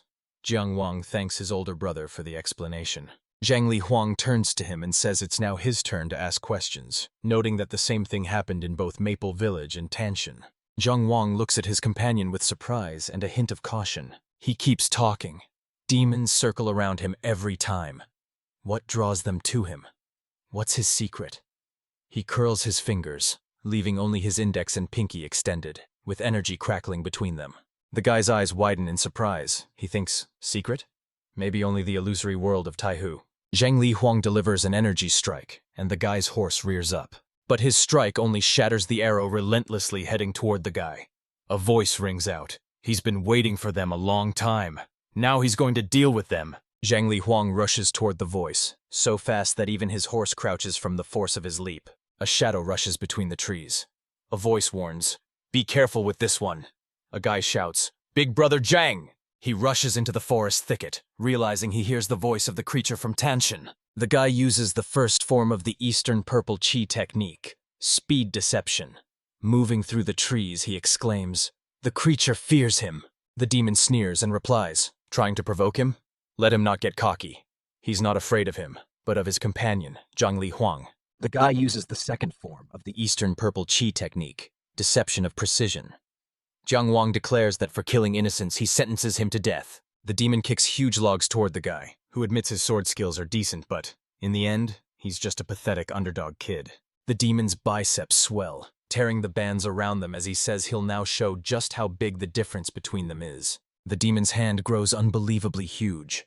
Its fist strikes the guy who barely dodges, as the demon unleashes its own technique, explosive corpse. The young man resists, trying to stop the demon with his blade. But the demon's hand not only grows longer but becomes harder than stone, revealing the power of Taoist techniques. Jiang Wang fights off flying tree trunk slices, realizing this is far from the demon's full power. The guy knows that all he has is the purple chi of the East and 20 accumulated Tao entities. The demon attacks the guy, saying it's too late for regrets. He'll be wiser in his next life. Jiang Wang charges headlong at the massive fist hurtling toward him. Pointing his sword forward, he knows there's no escape. He must use every trick at once to catch the demon off guard. Using the Eastern Purple Chi's third form, piercing deception, the boy attacks the demon, slicing its massive arm to pieces. The enemy didn't expect such agility. The demon, missing one of its limbs, curses. Did this boy have something like that hidden away? A demon descends from the sky straight into the heart of the forest. His face no longer shows arrogance. Fear is clearly visible. As he lands, he thinks fighting the guy up close is foolish and better to avoid. He radiates the poisonous, rotting corpse mist. Poisonous green mist billows from his mouth. The stench quickly spreads through the forest thicket. The demon's poisonous breath reaches the mushrooms growing by the fallen tree trunk. They instantly lose their life force and wither away. The demon thinks he can easily hide and strike from the fog, certain this boy is finished. But now he watches in horror as the boy approaches, his purple light dispersing the green fog conjured by the demon. He fears he failed to stop the enemy using the sword's protective aura. Jiang Wang uses the fourth form of the Eastern Purple Qi, deception of concentration, allowing him to get close to the demon. He is determined to show the opponent the power of his equipment. Jiang Wang uses the fifth form of the Eastern Purple Qi technique, deception of intent, as his sword strikes toward the demon. He is full of bewilderment. How does a novice Taoist have such abilities? Jiang Wang's sword hits its mark. The demon's body, split in two, is still standing. The young man, gripping the blade tighter, declares, "The sentence is carried out." The demon's lower jaw falls to the ground into a pool of blood. The boy's sword is crumbling into tiny pieces. He collapses to the ground with a groan, a trickle of blood dripping from his mouth. Wiping sweat from his brow, he says his body can't yet handle the strain of using all five forms at once. Suddenly, a figure appears before him. But since Jiang Wang is sitting on the ground, he can't see who it is. Two demon heads appear before his eyes, baring their teeth. Looking up, the young man exhales. "Zhang Li Huang," he says, just as he thought. That demon wanted to get rid of them so the Taoists wouldn't follow his trail. The young man holding two demon heads by their hair kept speaking, but he never expected a boy without even one Dao spiral to defeat an 8th-rank demon. He had hoped to capture him alive for more information. He releases heads from his hand, and they bounce across the ground like balls. Zhang Li Huang carefully wipes his hands with a handkerchief. As he climbs up, the guy says the creature got scared of his older brother and panicked, which is why he managed to kill it. His life was on the line, so he didn't think about preserving it, and the young man replies that he doesn't blame him, but actually admires his skills. Jiang Wang asks, "Maybe they can learn something from the corpse." Zhang Li Huang sighs. It won't work. He's already tried summoning their souls. They head toward the road as Zhang Li Huang explains their failure was due to a curse erasing their essence upon capture or death, leaving no memory behind, making it pointless to bring them to the clan. The guy replies that he understands. Zhang Li Huang says the priority now is to tend to his wounds, but Jiang Wang insists he's fine and they must not delay the mission. They need to return to the clan and report immediately. The young man agrees, but insists that the security protocols were breached and this must be reported to the authorities. Night has fallen over the city, but the lights still flood the waterfront and the buildings along it. A man is flirting with a woman on one of the balconies. The face of deputy head of the investigation pavilion, Hu Dong, is twisted with a mask of lust. Holding the folded blanket, he whispers passionately, "Miao Yu," promising to do whatever she wishes. A man on the bed keeps kissing the blanket, while a kneeling warrior with his face partially covered stands in the middle of the room, asking the lady if they should deal with the Taoists from Tangshan.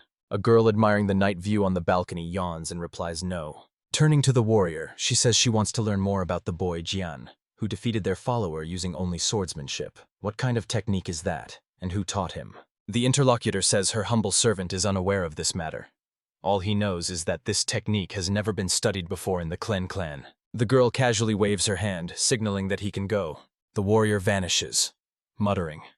At the bottom of a forgotten river, the source of yellow streams, a fallen god returns to the world, destroying humanity, leaving behind only a small dark puddle. A girl left alone wonders. Technology never studied in the clan? If it didn't come from a great master, then only one remains. The child of Tao. She continues to admire the moon, half lying down. The fish is swishing its tail in the water. A hand hovers over the head of a person possessed by a demonic entity, using the soul search technique. Don Ah pulls back his hand glowing with a bluish aura, and it falls to the ground.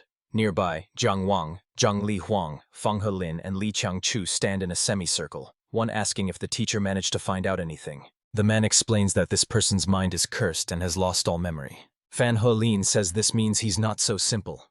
Powerful people are behind him, and this is more serious than they thought. Don A cuts him off, enough talking, and asks Zhang Li Huang what's going on over there. Bowing respectfully, the young man explains that the 3 demon cultivators they met in Tanshan were all cursed with mind control, so there was no point in leaving them alive. He killed 2, and Zhang Wang dealt with the last one alone, which Fan Heilin questions in disbelief. Don A looks thoughtfully at the guy and says, "Not bad." Zhang Wang says he was just lucky, while Fan Heilin mutters under his breath that at least he knows his place. The leader, turning away from them, announces their mission is complete, and each will receive 5 Dao merits. He adds they are free to go, to which the 3 guys respond affirmatively, but Fan Heilin asks, "What?" Li Chengchu wonders what the guy will do now. He says he plans to go to the Dao Merit Pavilion, but Zhang Lihuang is upset because they were promised the mission would be rated 8th rank, yet each only got 5 merit points. And Fang Helen says they achieved nothing, so 5 points is actually generous. A young man stands before the tower entrance, where a sign reads Pavilion of Dao Merits. He walks inside and sees that the walls are completely filled with pull-out drawers. Zhang Wang asks to reveal the list of Dao's achievements. Flames rise higher and higher, and the guy is amazed by how many resources went into creating this pavilion. He thinks that Li's older brother being 17th in rank is amazing, and Zhang's brother is 3rd with 700 merits. Imagine how much he must have done to earn that. The guy sees the names. Zhang Li Huang 700, Wei Yan. Zhang Wang is stunned. He's in 2nd place, but doesn't seem to be from their clan. Though his surname is Wei, so he must be connected to Wei Qiji, the head of Maple Village. But who's in 1st place? He is absolutely stunned. Zhu Wei was scored 1300, insane, nearly double the 2nd place. The guy's face darkens as he realizes Zhu Wei Wo is a world-renowned follower of their clan, fighting missions no lower than 7th rank, rumored to rival the leaders of other clans in their dynasty. The young man mentally asks the Dao merit list to help him find the sword with the fewest Dao merits needed for release, and one of the drawers high above opens. A box falls down, spilling out a standard magical sword forged by a master from the Zhuang Kingdom, made of pure steel with a groove to channel Dao energy and preserve technique, costing 300 Dao merits to unlock. Holding the blade, the young man wonders if it holds any special skills, and if it will greatly enhance his abilities. But since he lacks 300 merits, he'll just have to admire it for now. His thoughts are interrupted by a round, smiling face. Could it be a newcomer? Zhang Wang jumps back in fear, dropping his sword, as a solidly built man stands before him, slightly bowing and introducing himself as a 3rd-year student named Wang Changxiang. Coming to his senses, the young man bows in greeting, asks for forgiveness, and introduces himself, saying he recently joined the inner circle. Van Changxiang also apologizes for the interruption, assuring he didn't mean to scare him, and the young man politely replies it's no problem. Van Changxiang believes it's fate and that they will meet again. Zhang Wang bows politely. Yes, he is also confident they will meet again. Looking at the man standing before him, he thinks, Wan Changxiang? A member of the Wan family, one of the main families in Maple Village, ranked 7th in the Dao merit list, far above brother Li. His thoughts are interrupted by his younger brother, who runs up waving a letter. Raising it above his head, he announces, an urgent letter from his home. Zhang Wang tears open the envelope and reads the letter, which addresses him as Little Wang and asks how he is doing and if he's taking good care of himself. Meanwhile, much has changed in his stepmother's life, leaving her no time or energy to contact him sooner. Though at first the herbal medicine shop left by his father brought in good income. But unfortunately, at some point, she caught the attention of important people from the Lin family. Rest assured, she won't let her father's legacy slip away easily. Yet until this is resolved, there are concerns that Anan might get caught up in it all. She's always been timid, so it could affect her deeply, and the guy is begged to look after her until things become clear. When it's all over, the girl will come back. Under the letter is Aunt Sun's signature, and Zhang Wang clearly didn't expect such news, repeating his sister's name in confusion. The little girl with bright green eyes is calling her brother. In the clearing stands a round table with a girl, Zhang Wang, and his friends nearby. Zhao Ruchen tells her she's adorable. Lin He asks the 3rd brother to reach out if he needs help, and the guy at the table asks the girl if she wouldn't mind staying with him for a while. The girl is clearly upset. Frowning, Anan asks her brother, does mom not need her anymore? Zhang Wang even jumps in his chair. He says, of course not. Her mom is just very busy, and he'll keep an eye on her for a bit. The guy casts a meaningful glance at his friends. They all nod in unison. Everyone understands. I immediately scoop the little girl up in my arms. They rush headlong, shouting that they're about to give little Anan a tour of Maple Village, boasting about their amazing market, while the 5th brother promises to cover all expenses today, leaving the little one stunned by their kindness. She sits on the shoulders of a red-haired giant who shouts that her steed Duehu will keep her little feet from getting tired. They stroll through the market, buying all kinds of treats, with the little girl proudly leading the way. Together, they try to feed the fierce chained dog with the newly bought sweets. Then they rally the shuttlecock on the clearing. A paper bird soars against the backdrop of a sunset sky. She falls to the ground, and Zheng Wang says it's no big deal. They'll launch her again. But Anan, sitting on the guy's shoulders, protests. She wants to go home. The guy asks, was she having fun? From now on, her older brother will be with her every day. Is she okay with living with him? The girl answers, of course she wants it. She can't find the words to explain to her brother why she feels so sad, even though they had fun all day. The saddened fifth and first named brothers look at the upset girl. Du Yi-hu sighs and says you just can't forget about it. The little girl sitting on her brother's shoulders starts to cry. She wants to go home. Could it be that her mother doesn't need her anymore? Zhang Wang says Auntie Song will come back for her very soon. He gently lifts the little girl off his shoulders and holds her close, telling her not to be afraid. While their mom is away, he, her brother, will always be there for her. But she keeps crying. Lin He approaches them and hugs them both. He says he will always be there for them too. The fifth brother follows his lead, shouting for them not to forget the handsome Ru Chen.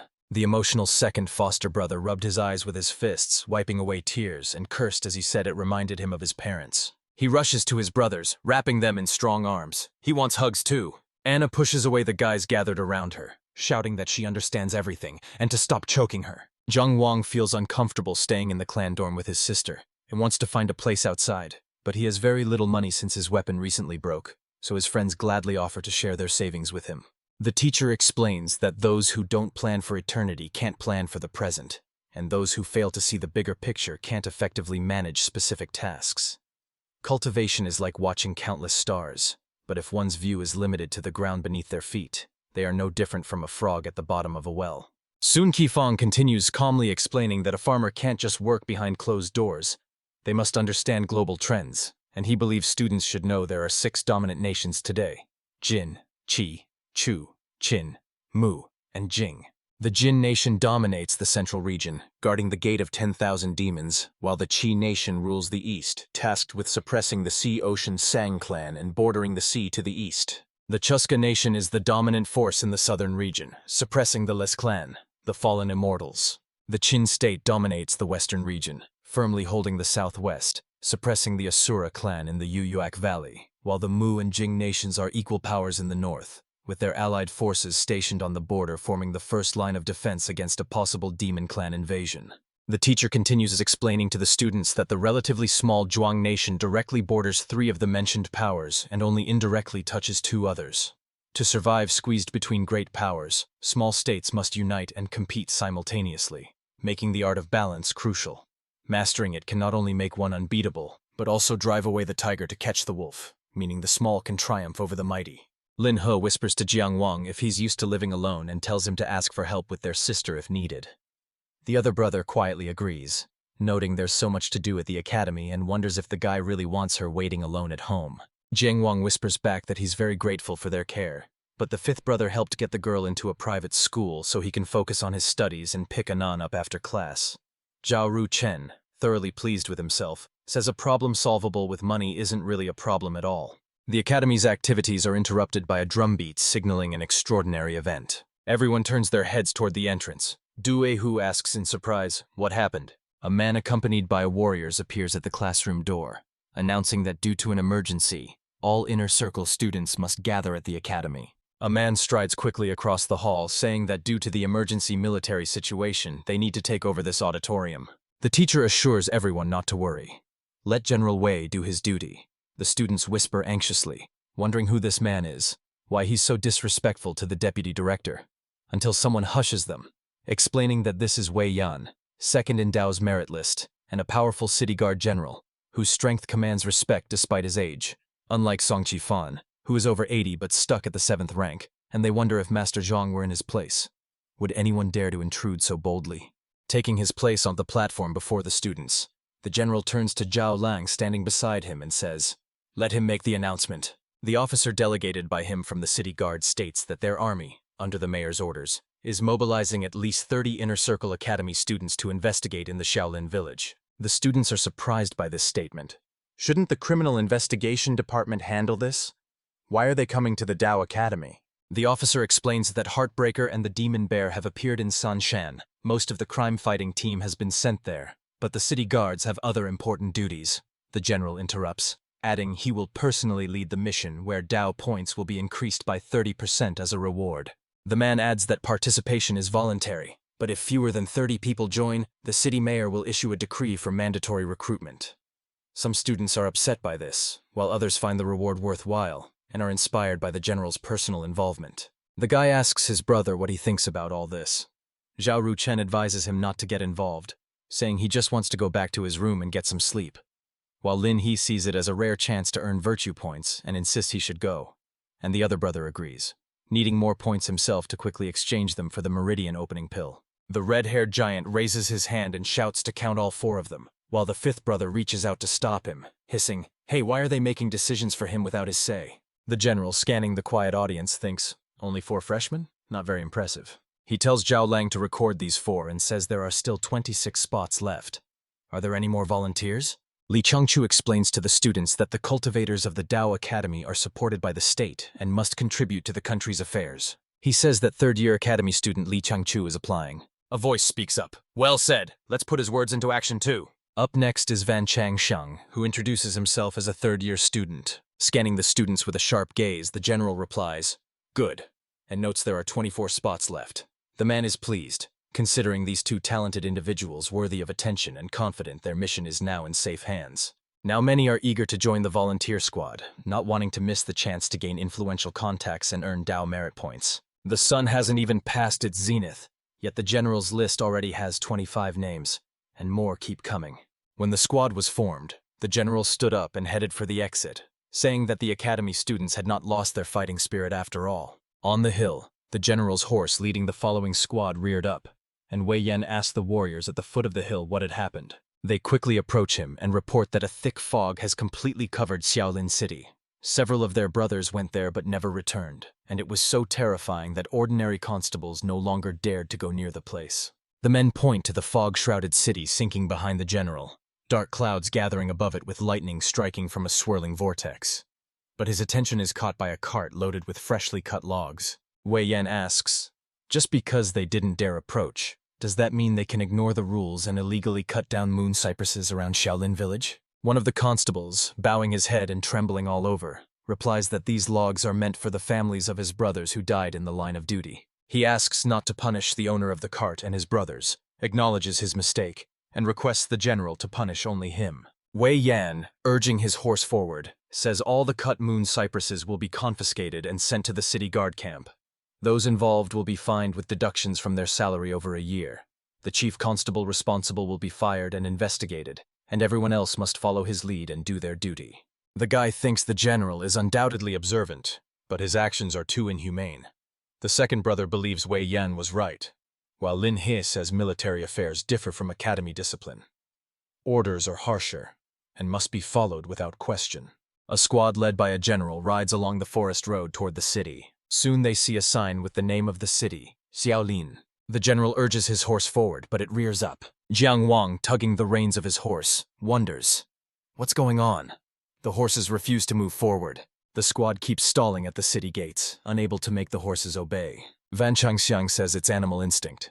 They probably sensed something in the fog that scared them deeply. The general swings his sword and beheads his horse. He says if he chickened out even before the fight, then what use is he at all? The red-haired giant supports the general, calling his words brilliant and saying that if you're afraid of death, you shouldn't join the army. Du Ihu spurs his horse and pulls hard on the reins, shouting that his blood is boiling and asking what they will do next. Wei Yan orders everyone to dismount and prepare for battle, commanding them to form a sharp arrowhead formation. He explains that he will be the spearhead, leading the squad. Forming up, they pass through the gates as fog spreads across the ground and lightning flashes in the sky. The general raises his clenched fist and gives the order to deploy the troops. Xiaolin exclaims, "It's them!" He uses the sharpening technique, a third-rank Dao art. Jiang Wang is impressed that the officer used technology to sharpen their weapons. Xiaolin says hello and uses the third-rank Dao art, attached flame. The warriors form a circle back-to-back, holding blades engulfed in a fiery aura. The officer clenches his fist, resorting to the art of Dao harden. Du Ihu, whose main weapon is his fists, is almost completely engulfed in a fiery aura, shouting that it suits him perfectly as he challenges any evil spirits to come out of hiding, ready to face them, while Lin He urges him to calm down. Forming an arrow, they follow the general again, who tells them to watch the team closely and report any situation to each other. One of the young men complains that the fog is so thick it's hard to see more than 3 steps ahead. A voice sounds, "Something's wrong." Faint silhouettes of people appear in the fog. The brothers at the back of the squad hear the guys ahead say they've found many townspeople, but the red-haired giant doesn't like it and thinks things are going too smoothly. The general orders everyone to stay in place, take positions and wait for the command. He accelerates, cutting sharply through the surrounding fog. Thick clouds of fog reluctantly part before him. The squad approaches the figures of people emerging through the fog. The officer walking behind the general starts to speak about the city, but Wei Yan doesn't listen, a curse slipping from his lips. Van Changsheng believes this could become a major problem. He no longer seems as calm as usual. The fifth-named brother's eyes widen, filled with both fear and surprise, as Zhao Ruchen utters, "No." Jiang Wang is just as stunned as everyone else. What is this? From the fog, countless creatures approach them, barely resembling humans anymore. The general shouts, "Zhao Lang!" and the officer immediately responds, "Yes!" Zhao Lang uses Dao art to draw a massive fiery circle around the squad huddled at its center. Most of the ghostly residents remain outside the flames, but a few are trapped inside. They rush toward the warriors. The officer warns that ghosts outside the circle will temporarily retreat and pose no threat for now. But those inside the circle will become more hostile since they can't escape. He urges the men to stay safe. The battle begins as swords engulfed in fiery auras effortlessly cut through the ghostly bodies. The general tells Zhao Lang they've come this far and he's still worried about them. He thinks it's insulting to guys. The red-haired giant, fighting ghosts with his bare hands, agrees. This is the real deal. Wei Yang's sword blazes like a torch. Several ghosts rush toward the general. They cling to him from all sides. One of the ghosts touches his face with a hand. The general stares ahead, peering into thick fog where dark silhouettes loom, thinking the mist is too dense to discern any direction, and even if the ghosts pose no major threat, blindly searching isn't a viable option. He firmly waves his hand, driving away the persistent ghosts. Wei Yan asks if anyone here is skilled in wind magic, and suggests trying to disperse the fog together. Among the students fighting the ghosts, Van Changsheng steps forward and says he can give it a try. A third-year academy student uses the art of Dao to summon a powerful wind, with streams of energy flowing from his mouth. They twist into a giant spiral and surge forward. Topping the giant tornado is a dragon's head, its eyes gleaming fiercely. The officer watching him thinks this is no ordinary wind. It's one of the 8 winds, the Eastern Minshu. He is amazed. Such powerful first-class Dao art is rare even among 6th-level cultivators. Not everyone can master it, and as General Wei's lieutenant, he believes he must keep up and grow stronger quickly to be a reliable support when the general needs help. Van Changsheng stops, apologizes, and says he needs to catch his breath for a moment. The squad, having already eliminated all the ghosts inside the circle, stands ready for further orders as the fog over the square completely clears. They see new ghosts rising up from beneath the ground. The general standing with Wan Changxian outside the fiery circle says the number of ghosts is infinite, far exceeding Xiaolin's population. But why are all the ghosts converging here? It makes no sense. One warrior suggests the general seize the chance to retreat now, calling it the wiser choice, and Zhao Lang agrees. This situation in the city is beyond their current strength to handle. Wan Chengsheng says that even dragon breath is powerless against ghosts. If the dragon tornado can't drive them away, he thinks the city guards should handle it. But the general replies, he can't wait for the main army to arrive and sweep away the evil energy. He explains that the water tribe is taking unusual actions, and the city guard plans to suppress them. Waiting for their return from the mission will be too late. The guy is surprised. Is the Qingjian water tribe taking unusual actions? Haven't they already signed a peace treaty with the Zhuang court? The general says a demon devouring hearts has appeared. Water tribes in the Qingjian River are moving strangely, and hundreds of ghosts roam Xiaolin city by day. These events seem unrelated but are secretly connected by an unseen hand. The general grips the sword handle tighter. Wei Yan says they must settle this today with no time to delay. If the city falls now, who knows how many innocents will suffer tomorrow. The general adds that anyone who wants to retreat may do so, but everyone must leave their fate to the heavens. Moving forward, Wei Yan says those who choose to stay will follow him as they charge ahead. He won't stop, and neither should anyone else. Fearlessly fighting the ghosts, Du Hu grumbles. Who wants to back down? There are no cowards at the Dao Academy. The squad, following the general's orders, quickly runs down the street after Wei Yan. They reach a massive, impenetrable barrier soaring high into the sky. The general is confident the source of the disaster is here and informs his companions accordingly. Zhang Wang wonders, what a massive barrier prison. But why does it resemble the spell the demon cultivator used to trap him in that room before? The general strikes the barrier with his sword, but the blade splits in two without causing any damage. Wei Yan clearly didn't expect this turn of events, his face showing genuine confusion. One student says that as far as he remembers, the general's sword is an incomparable treasure worth 5,000 Dao merits. If even he can't break it, then ordinary Dao swords are even less capable. Wei Yan approaches the barrier, places his hand on it, and studies it closely, then asks if anyone has a solution, encouraging any ideas that might work. One of the students steps forward and starts urinating on the wall, saying he wants to try since the general can't break through the ceiling barrier. It's beyond his ability. A slightly stunned Wei Yan asks what he means. A third-year Dao Academy student, Huang Ajan, turns to him, saying the strong yang energy here means only the boy's urine can expel evil spirits and suppress ghosts. Since he hasn't lost his yang energy yet, he'll naturally take on this responsibility, while the young general, who's accomplished much and clearly has many admirers, is likely long past innocence. Jiang Wang says this guy amazingly combines shamelessness and generosity. The red-haired giant thinks he's truly worthy as a drinking buddy, and the fifth brother slaps him in the stomach, asking what he's so proud of, though he doesn't even notice. The general asks if this is even possible, and Huang Ajan tells him to be patient, just a little longer. The young man experiences astonishment. Du Yihu laughs and says the problem isn't that it's too small, but that someone else's is too tiny, right? Zhao Ruchen, chuckling, adds maybe the boy's blood effect is stronger and suggests Huang Ajan try again. A frustrated young man pulling up his pants complains that such a foolproof method can't possibly fail. Maybe his purity was damaged by frequent masturbation, while the general shouts enough. Stop fooling around. Does anyone else have ideas on how to break formation? Wan Chengsheng says that as soon as he cleared the fog, he noticed wandering souls in Xiaolin City forming the 9 Palaces formation. The general asks what this formation is and how to break it. The young man explains that the great division of celestial numbers follows the emergence of Yang and the retreat of Yin. Yang begins at Zi, Yin at Wu, thus creating the 9 supreme palaces. He says that destroying the formation of the 9 palaces is easy. If the cores of the other 8 are destroyed, the central palace will collapse on its own. The problem is that the one who set up this formation used fog to hide the cores, but also, catching his train of thought, the general finishes for him, using ghosts to form formations, with the core likely created by ghosts absorbing each other, turning into either evil or light spirits whose powers are unpredictable. He says there's no time to think. He will go to the northern palace of Khan himself while the others split into 7 groups, each tasked with destroying 1 palace.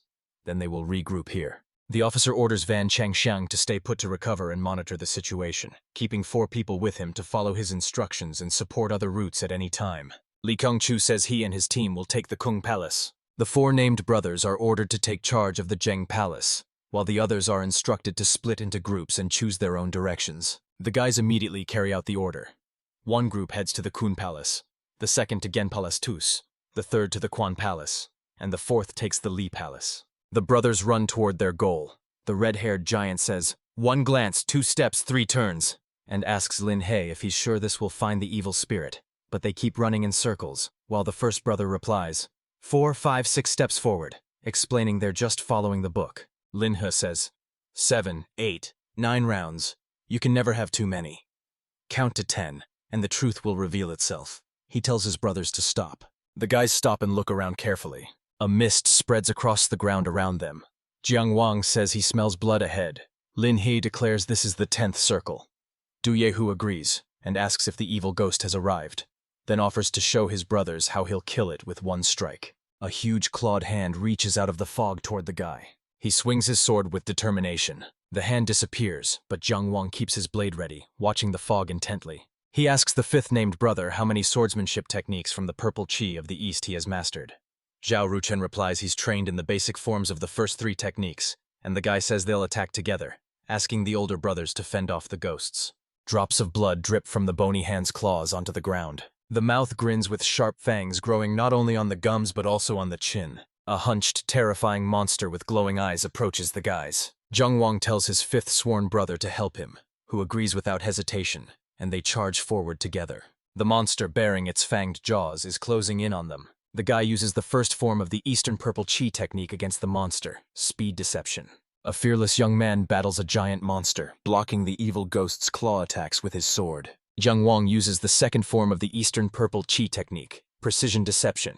The 5th named brother appears behind the enemy and strikes, as the ghost's mouth opens wide in a scream. Zhao Ruchen steps back to avoid the strikes of the clawed paws. He fails to pull the blade from the monster's body and is forced to retreat unarmed. The young man lands a short distance away from the monster. The ghost of evil rushes toward him immediately. It seems he is doomed. He has nothing to defend himself with, and Zhao Ruchen can't save him in time. The young man reaches out his hand, searching for his sword. Behind him, Zhang Wang rises, gripping his blade. Both young men wield the purple chi sword technique from the east. Its third form is the deception of piercing. Zhang Wang lunges forward with his blade, attacking the monster and pushing it away from the unarmed fifth brother. The monster, bearing its huge fang-filled mouth, rushes toward him. The guy complains that fighting an opponent like this is no easy task. He barely manages to jump back as the skeletal monster's claw crashes down where he just stood. Meanwhile, Lin He and the second sworn brother fight the ghosts, while the first brother calls for Zhao Ruchen. He tells him to take the sword and throws his weapon to him. The young man catches the blade and rushes to help Zhang Wan. He uses the second form of the purple chi of the East technique, the deception of precision. His strike lands squarely on the raging monster's back, unleashing a terrifying howl of anger and pain. Zhao Ruchen digs in his foot, trying to pull his blade out of the massive ghost. He's doing everything he can. This sword can't be lost again. The young man swears. What kind of back does this monster have? Van Jiang, seeing this clawed hand about to catch the fifth sworn brother, desperately shouts to grab his attention and warn him of the danger. Zhao Ruchen, focused on saving his sword and off guard, doesn't see the claws coming straight at him. The young man continues making unsuccessful attempts to free the blade. Zhang Wang, determined to save his brother, rushes to his aid. A powerful blow knocks him off his feet, sending him rolling on the ground, while the fifth named brother succeeds and falls off the monster's back, clutching his blade. Lin He worries about his brothers, shouting their names as he barely fends off ghost attacks with his bare hands. Zhang Wang sits down, trying to catch his breath. Zhao Ruchen lies still, clutching a broken blade in his hand. The monster charges at him, intent on trampling the young man. Zhao Ruchen, lying with his eyes closed, is unaware of the danger. But then he opens his eyes and sees the monster right next to him. But between him and the monster stands a red-haired giant who says he's tired of being a coward. Lin He exhales anxiously. Second brother. Jiang Wang looks at him with admiration. Second brother. Zhao Ruchen exclaims, "Old man who?" The second-named brother boldly confronts the monster. He says that even though his meridians are blocked and he knows no sword techniques, when it comes to life energy and blood, he has plenty, and the spirit of the tiger awakens within him. Taihu delivers a stunning blow, sending the monster flying back with its eyes popping out, held only by thin connecting fibers. Jiang Wang, taking advantage of the pause, admires his strength and says, "Good job. That strike will completely blind the monster." The red-haired giant delivers another crushing blow to his opponent. His power is simply incredible, radiating an overwhelming force. The fifth brother asks, by burning his life energy like this, isn't he afraid of damaging his foundation? Taihu's hand reaches out to him. A powerful slap sends the young man flying. The second brother tells him to stop worrying and get out of the way, while Zhao Ruchen shouts that he's a fraud. Meanwhile, the monster slowly rises from the ground. His eye sockets are empty, and a long red tongue hangs out of his mouth. The ghost of evil licks its lips, clearly savoring the thought of crushing its enemies. He slams his clawed paw against the ground, then slowly pulls several ghosts out from underground. He slowly tears off their heads and tosses the bodies aside. Then, like berries, he tosses the heads into his mouth. The fifth named brother is surprised. He eats other ghosts? But why? What does he hope to achieve? Lin He, who helped him land safely, explains that fierce ghosts are originally created by absorbing each other, and now this monstrous creature can recover by devouring smaller, weaker ghosts, growing stronger as a result. Meanwhile, the monster begins to transform, growling and shaking its head. Suddenly, eyes start appearing on his head, in the most unexpected places. In moments, the monster grows several pairs of eyes. The guy swears. Their trick to blind him didn't work, so they have no choice but to face him in a fight. A ghost with eyes glowing in eerie light, letting out wild screams, advances on the guys. The second brother, attacking him, tells him to shut up and promises to make him scream for a completely different reason with his fists. Approaching the monster and raising his fists, he prepares to strike with all his inner energy, while Taihu tells Zhang Wan he'll handle the rest. The monster reaches forward with its hands, drawing on inner strength as their auras clash. Jiang Wang firmly grips the blade, glowing with his energy, ready to unleash the first form of the Eastern Purple Chi technique, followed by the second. His sword crashes down on the monster's outstretched arm as it reaches for the second-named brother. He manages to severely injure the ghostly enemy's limb. The monster lets out a piercing scream and starts wildly slashing with its clawed paws. His chaotic movements leave Taihu no chance to retreat in time, as a strike from one hand knocks the red-haired giant off his feet. The second-named brother is tumbling across the ground. Jiang Wang is scared. He calls his name, trying to gauge how badly the monster has hurt him. The guy swings his blade again, striking the enemy to distract him from the temporarily helpless Du Yehu. The clawed paw now lunges toward Jiangwan, but the second brother, now recovered, grabs and holds the ghost's struggling limb with his strong hands, telling Jiangwan to just take care of himself on the battlefield, and definitely come back to them unharmed. The monster desperately shakes its arm, trying to break free from the grip. Du Yehu yells at the guy to stop hesitating and do it right now. Jiangwan uses the Eastern Purple Chi sword technique. He uses the third technique, piercing deception. His sword strikes the ghost's limb and severs it. Jiangwan leaps forward, putting more distance between himself and the wounded ghost. The second older brother, still gripping the monster's severed hand, praises it, unaware that the monster's other limb is already reaching for him. The guy jumps to help, shielding Du Yehu and using the concentration key technique to drive his blade into the monster's palm. He thinks this ghost is far stronger than the demon he fought yesterday, but he's almost out of Dao energy and can only give his own. He raises the blade above his head and strikes down hard on the ghost's limb. He puts all his inner strength into the strike. The ghost of evil, bearing its fanged maw wide, lets out a heart-wrenching scream.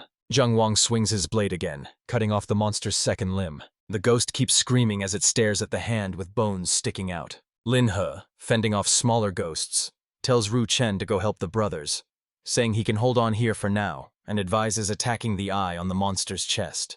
As sacred texts say, all yin-powered filth has a deadly weakness. The fifth brother agrees. Meanwhile, thrown back by the ghost's powerful strike, the third and second brothers struggle to recover, while Du Yehu, coughing, crawls out from under the rubble, and Jiangwan, sitting nearby, warns him that if he keeps burning his blood essence, it could seriously harm his core. The red-haired giant swears, then replies, even if he burns everything to ashes today, he'll still fight that cursed ghost to the very end. A certain instinct makes the second brother named turn around. He sees a wide-open fanged monster's mouth looming over Jiangwan, while the boy, unaware of the danger, wonders where the monster has gone. The red-haired giant leaps, grabbing the fanged jaws bare-handed to keep them from closing, while simultaneously kicking Jiangwan as far away as possible. Red with incredible tension and heated from battle, Du Yehu shouts at the ghost, "Don't even think about hurting his brother." The second brother's eyes glow with inner energy as he yells for Jiangwan to finish off the creature. The guy replies, "Got it," and rushes toward the monster's feet. Jiangwan performs rotational movements to increase the power of his strike. He manages to severely injure the ghost's ankle. The sword breaks in two, and the young man freezes, trying to anticipate how the ghost will act next. The monster kicks Jiangwan, sending him flying far backward. He headbutts the second-named brother, freeing his jaw from the grip.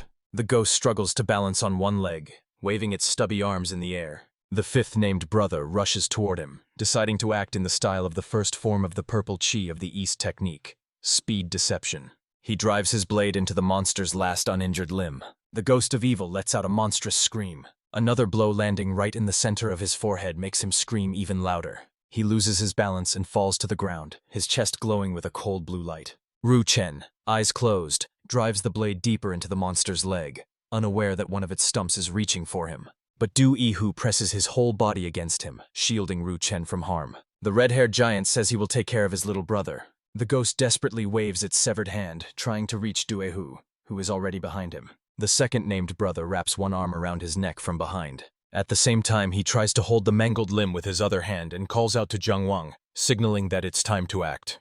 The young man, clutching a broken sword, replies that he is here and rushes toward them.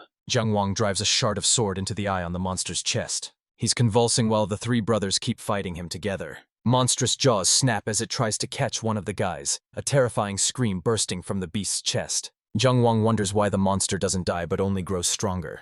The fifth brother begs them to do something. He has no strength left to hold on. Du Yehu squeezes the ghost's throat tighter, while it opens its jaws wider and wider, as if about to swallow the red-haired giant whole. Linhe says, "The scent of money gathers yin. A heavenly breach flows with demons. Heaven and earth are overturned. Life hangs by a thread." Now he understands. He rushes to his brothers, breaking free from the ghost's grasp to come to their aid. Running, the first of the brothers reaches for a stiletto-shaped hairpin sticking out of his bun. He pulls it out and clenches it in his hand. Then he shouts that the ghost's weak spot is the square hole in the coin on its forehead. Linhe pushes off the ground with his foot. He leaps into the air, raising his hand above his head with a stiletto clenched in it. Jiangwan screams as he sees him make a suicidal jump. Du Yehu can't hold back either. Fear for his brother makes him scream. The fifth brother, his face covered in tiny beads of sweat, screams desperately, "No!" The ghost's head is tilted back, clearly showing a coin decoration on top. The stiletto's tip pierces the four-sided hole in the coin at the ghost's forehead, breaking the threads holding the coins together and causing them to scatter to the ground. The monster's head, held by Duehu's hands, shrinks. He shouts, "It worked!" A person watches the fight from the rooftop. Seeing how the confrontation ended, he says, "Aha!" He thinks it's a simple fix, then hides so his brothers won't notice. Zhao Ru Chen says it's quiet now, but something still feels off. Jiang Wang asks if anyone noticed the ghost's body is expanding. The monster is really swelling up like a balloon, and the guys realize in horror that an explosion is about to happen while they're still too close. Lin He says that with the weak spot defeated, the yin demon's energy inside the ghost lost control and is spreading wildly everywhere. A powerful explosion throws the brothers apart as Zhao Ru Chen continues to grip the ghost's limb. Lin He, rising from the ground, asks if everything is okay. The wounded Du Yehu, barely standing, replies that he's fine. Jiang Wang helps the fifth sworn brother walk, saying they're fine, while Zhao Ru Chen, hobbling with difficulty, says he wouldn't mind at all if his brother carried him. Lin He suggests the brothers examine the crater left by the explosion, and the second brother is the first to approach its edge. At the bottom of the funnel lies a green sphere, the core of the Zheng Palace formation. An unseen observer watches the brothers standing by the crater through the glass. A woman's hand holds the powder compact with a mirror inside the lid, reflecting what's happening with the brothers. A graceful hand with bright red nails snaps the powder compact shut decisively. The pale saint sighs and says these sword moves were decent, but that's all. The girl stands leaning her back against the crumbling temple wall. She stretches, takes a few steps forward, and says it looks like it's time. A girl approaches a cliff where hooded figures stand in pentagrams on an overhanging rock, flanked by two lamps and a vertical coffin, as she uses level A Taoist technique, separating yin and yang. The girl approaches the coffin, studying it closely with her eyes. Lowering her gaze modestly, she says they respectfully invite the third elder. The coffin lid is immediately pushed aside, and the girl continues to stand and wait. The foot of the creature hiding inside the wooden box steps onto the ground. The back of the third elder of the White Bone sect is barely covered by rotting flesh, revealing the skeleton beneath. At the sight of him, those hidden beneath hooded robes begin to murmur. At the riverbed of oblivion, in the abyss of yellow springs, the divine returns to the world, shedding light on humanity. The third elder of the Tao, whose wrists, ankles, and shoulders are pierced with iron spikes, steps forward, clutching another spike to his chest. He marches among the figures still murmuring. In the riverbed of oblivion, in the abyss of yellow springs, the divine returns to the world, illuminating humanity. The third elder approaches the cliff's edge, where a pentagram is drawn and stakes are driven into the ground. He spreads his arms wide and proclaims, "Tribute." Hooded figures, without a shadow of doubt, raise knives to their necks and cut off their own heads. Severed heads fly upwards, spraying blood. Baring their teeth, they rise higher and higher. The young woman thanks the elder for his efforts. He replies, "Effort," to return to the embrace of the divine. His hand grips the sharp rod even tighter as he raises it up. And then, driving it into his own forehead, he says, "This is an honor." A girl stands by lamps where skulls burn. The elder continues to stand right at the edge of the ledge. Suddenly, an enormous seven-fingered hand rises from the abyss, its wrist pierced by rods with rings that hold the chains restraining the mighty palm. She looms threateningly over the frozen elder. Then it lowers and clenches tightly into a fist, crushing the rocky ledge. The lights shatter, and the girl is forced to step back, shielding her face with her hand. The fist vanishes into the abyss. Out of nowhere, a voice calls, "Got you!" Belokostnaya the saint gives thanks to the divine. Two small spheres, one pink and one yellow, are passed from hand to hand. Colorful spheres are arranged in a circle near Van Changxian sitting on the ground, and the general asks which formation position is still missing. The third-year student answers, "The Zheng Palace." Once its formation core arrives, everything will be complete.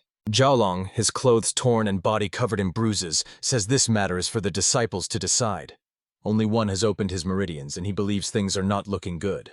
The general replies that they won't wait, and suggests the officer come with him to the Zheng Palace. Li Chengchu asks him to wait a moment since he has already passed 3 palaces, urging him to save his strength and volunteering to go to the Zheng Palace instead.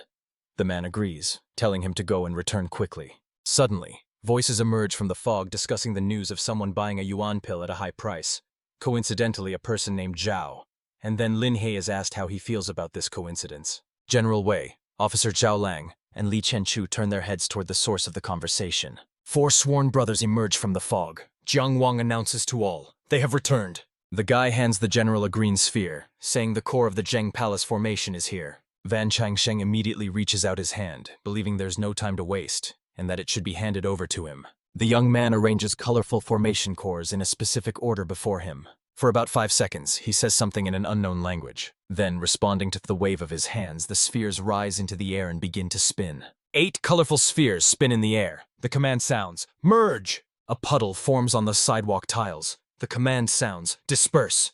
Van Changxiang repeats again and again, "Disperse!" The second brother wonders what exactly is hidden inside this place.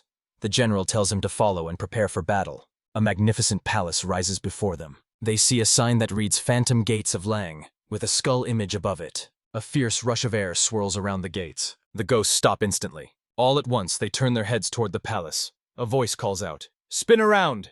The general shouts, "Red alert!" Officer Xiaolin responds immediately, "Yes!" He pulls out a long wooden rod. It instantly ignites in his hands. When the yellow alert sounds, it means the sender is in desperate straits. Red signals the danger of the entire city being destroyed. Black is declared when the whole nation fights for survival. A red flame rises above the heads of those present and soars high into the sky. He is heading straight into the heart of the celestial cycle. And it also lights up with a red glow, illuminating the entire city and its surroundings. A man looks up anxiously and asks, "Why has the sky suddenly turned red?" The warrior, gripping the spear that pierced the enemy, wonders, "Is it a red alert? Should they retreat?" Probably not, since the general and officer are with the trainees. Someone's hand, resting on the balustrade, is chipping away at the stone. From the red flame sky, a force strikes the palace gates. Qifeng sits inside, surrounded by jars and scrolls, quietly muttering to himself that he's growing old, as the crimson-red sky glows through the windows behind him.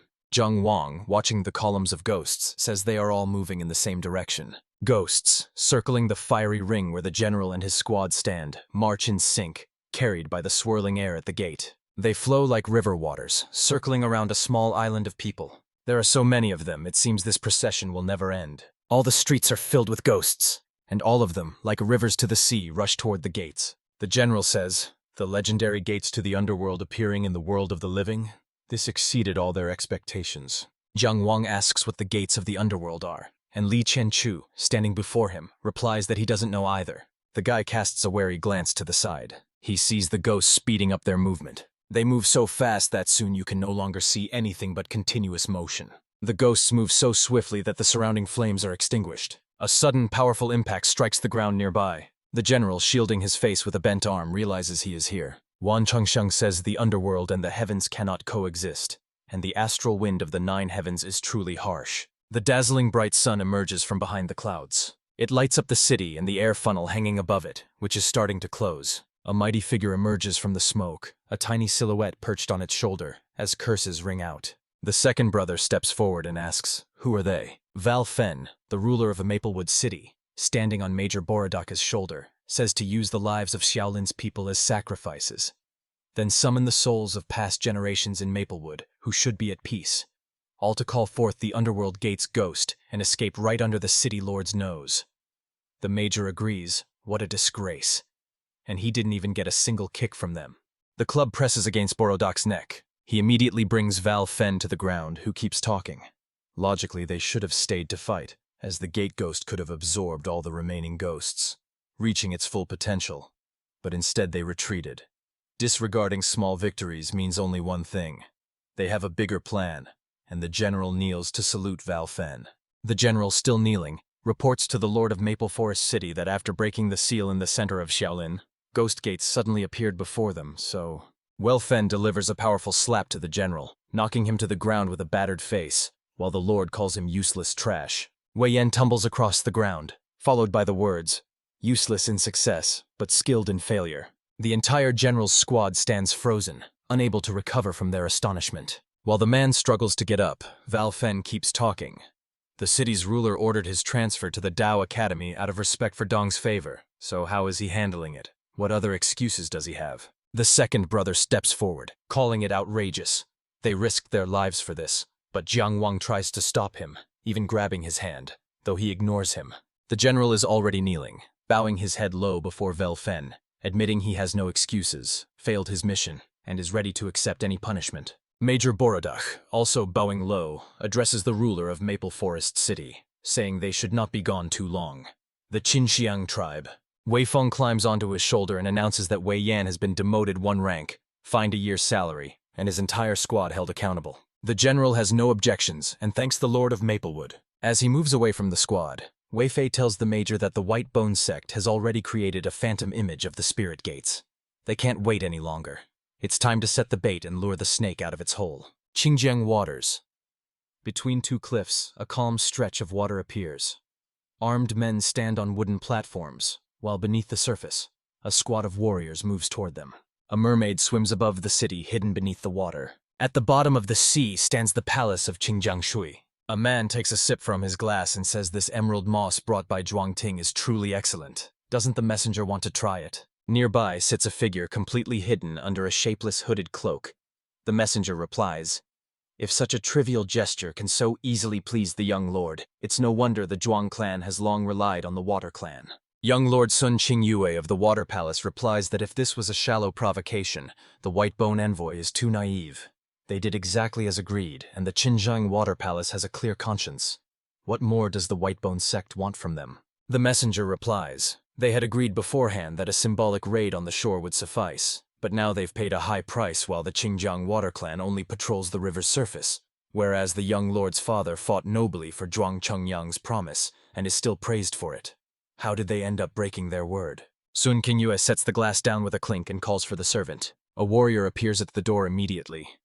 The Lord orders him to tell Yu Yong's squad to retreat 3 li and not disturb the creatures on the shore. The messenger jumps up from his chair and exclaims indignantly, "Young Lord!" Sun Qingyue, a young man with blue hair and horns, says the envoy himself reminded him that the alliance between his father and Emperor Zhuang has lasted for centuries. If he helps him now, wouldn't that betray his father's memory? That wouldn't be a son's way. Right now, the entire Qinghe district army is on high alert against them, and can't mobilize easily. The White Bone sect is free to carry out their plans. Their goal is achieved, so they'd better stop being so greedy. He fills his glass again. The Lord continues. Aquatic creatures leave the water as reluctantly as humans leave the land, losing their foundation. Unless forced to fight Zhuang Ting, it won't happen. Can they afford such a price? The messenger asks. A price? What they gave them was... After a brief pause, he exclaims, "A true dragon pearl!" Sun Qingyue says this is truly a valuable gift. He adds that it took exactly as much effort from him as he had already put in. The messenger says, all right, then he leaves. He leaves the underwater city in a skeleton-shaped boat trapped inside an air bubble, while a shark that crosses his path is left behind split in 2. Sun Qingyue sneers. Oh, such a sneaky coward dares to bargain and talk about honor with him? Ridiculous. The gray-bearded old man asks what his son thinks. Clutching a glass, the young lord says that Lord Zhuan grows more arrogant by the day. This Zhuan Goshang is mistaken to treat them like his subjects, even proposing a marriage between his son and Qingji. He's heard talk of honoring her as the heir princess to unite their houses forever. But it's all intrigue, and he won't let his sister repeat the mistake their aunt made marrying Zhuang Chengqian. Zhuang Chengqiang, founder of the Zhuang Kingdom and former young general, seized the opportunity during the succession struggle to claim the land and establish his realm. Enraged, Yang launched a land and sea assault to crush Zhuang. But at this critical moment, Zhuang sought help from Song Hengjiang, promising to share control over land and sea and grant 700 li of the Qingjiang River to the Qinghe Water Palace, leading Song Hengjiang to fight his own people, defeat Yang's fleet on the Lan River, eliminate all threats, and secure Zhuang's success. Thus, the Qingjiang Water Palace and the Zhuang Kingdom formed an alliance, with Sun Hengjian's sister, Sun Wangxi, marrying Zhuang Chengqiang and becoming queen. Although Sun Vanci devoted herself to helping her husband rule the kingdom and earned the people's love, she was ultimately betrayed and tragically died in the cold depths of the palace. The glass shatters into tiny pieces as the young lord's hand clenches it in anger. His interlocutor says that in fact, his aunt and Zhuang Chengyang truly loved each other, and it wasn't his father who insisted on the marriage. Doesn't he feel guilty about what he plans to do to Qingji? Sun Qingyue responds that tensions with the Qinhe prefect are high. Gao Mei is shameless, and Qinhe City is no longer safe. So since Qinzi is just starting his education, he plans to send her undercover to Maple Forest City to study for a while. The White Bone sect even abandoned the Dragon Pearl this time, signaling something major enough to shake the Zhuang territory. But that also means it will soon be the safest place, perfect for learning. The young lord adds that he will also order people to investigate any traces of the White Bone sect in Maple Forest City, as they have risen from the ashes and surely hide a great secret. One dragon pearl is not enough for him, and his companion replies that he has long trusted him with all matters of the water palace, so he should act as he sees fit. From the palace, Sun Qingyue's voice tells his father that he has sent the dragon pearl to his private room and asks him not to forget to refine it. The father replies that he is an old, sick man, with no hope of becoming a dragon, now living only in a human body, wanting to protect his son and Qingzi a little longer, and that the dragon pearl has been studied with some tricks destroyed, so it can now be used safely to save them thousands of years of effort. The Bull's Head Mountains. A cloaked figure climbs the steps carved into the rock toward the summit. He stops in front of the oval dark opening, pausing for a few seconds at the cave's entrance. He enters the mountain and begins climbing the many steps once again. A voice asks, "How could this have happened?" A man in a cloak stands at the foot of the stairs. In the firelit cave before him stands an old man. The guest says, "Sun Qingyue, that scoundrel, took the bait but only barely touched the hook." The companion replies, "As expected. The past is not dead yet." They knew the water tribe couldn't break ties with the Zhang Palace. The messenger, who traveled a long way to reach this cave, replies that while it's true, it's still annoying. Their bait was the dragon pearl, extinct since the Middle Ages and extremely rare, and his companion says the matter of Xiaolin city is settled. Their goal achieved, so the messenger should no longer worry about these details. The third elder keeps speaking. He fears this little creature won't adapt well to eating their dragon pearl. The envoy said he thought he could do it with his white bone Dao, unaware that once the Dao's sun appears, the first to fall will be his Qingjiang water palace, turning all 700 li of the Qingjiang River into white bones. Near the tower, the voice of the second-named brother says this recovery pill is pretty good. His qi in the blood has become even more energetic than before, and the younger brother replies, "Indeed, while others store and take recovery pills slowly, Taihu just swallowed it all at once." The red-haired giant says, "By the way, Wei Yan was quite loyal.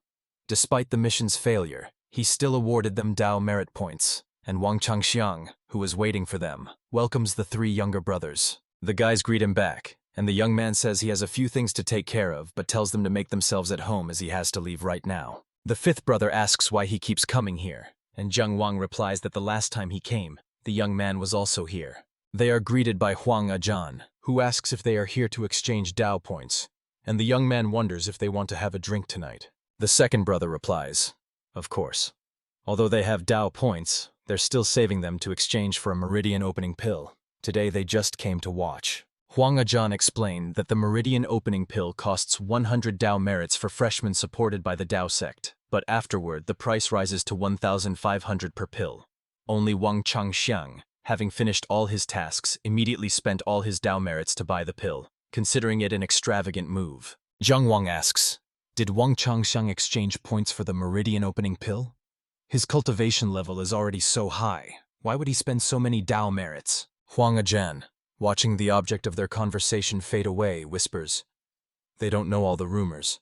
Although Wang Changxiang is the family's genius, he has an older brother." A young man's hand opens the gate. Wang Changxiang enters the courtyard and walks along the stone-paved path.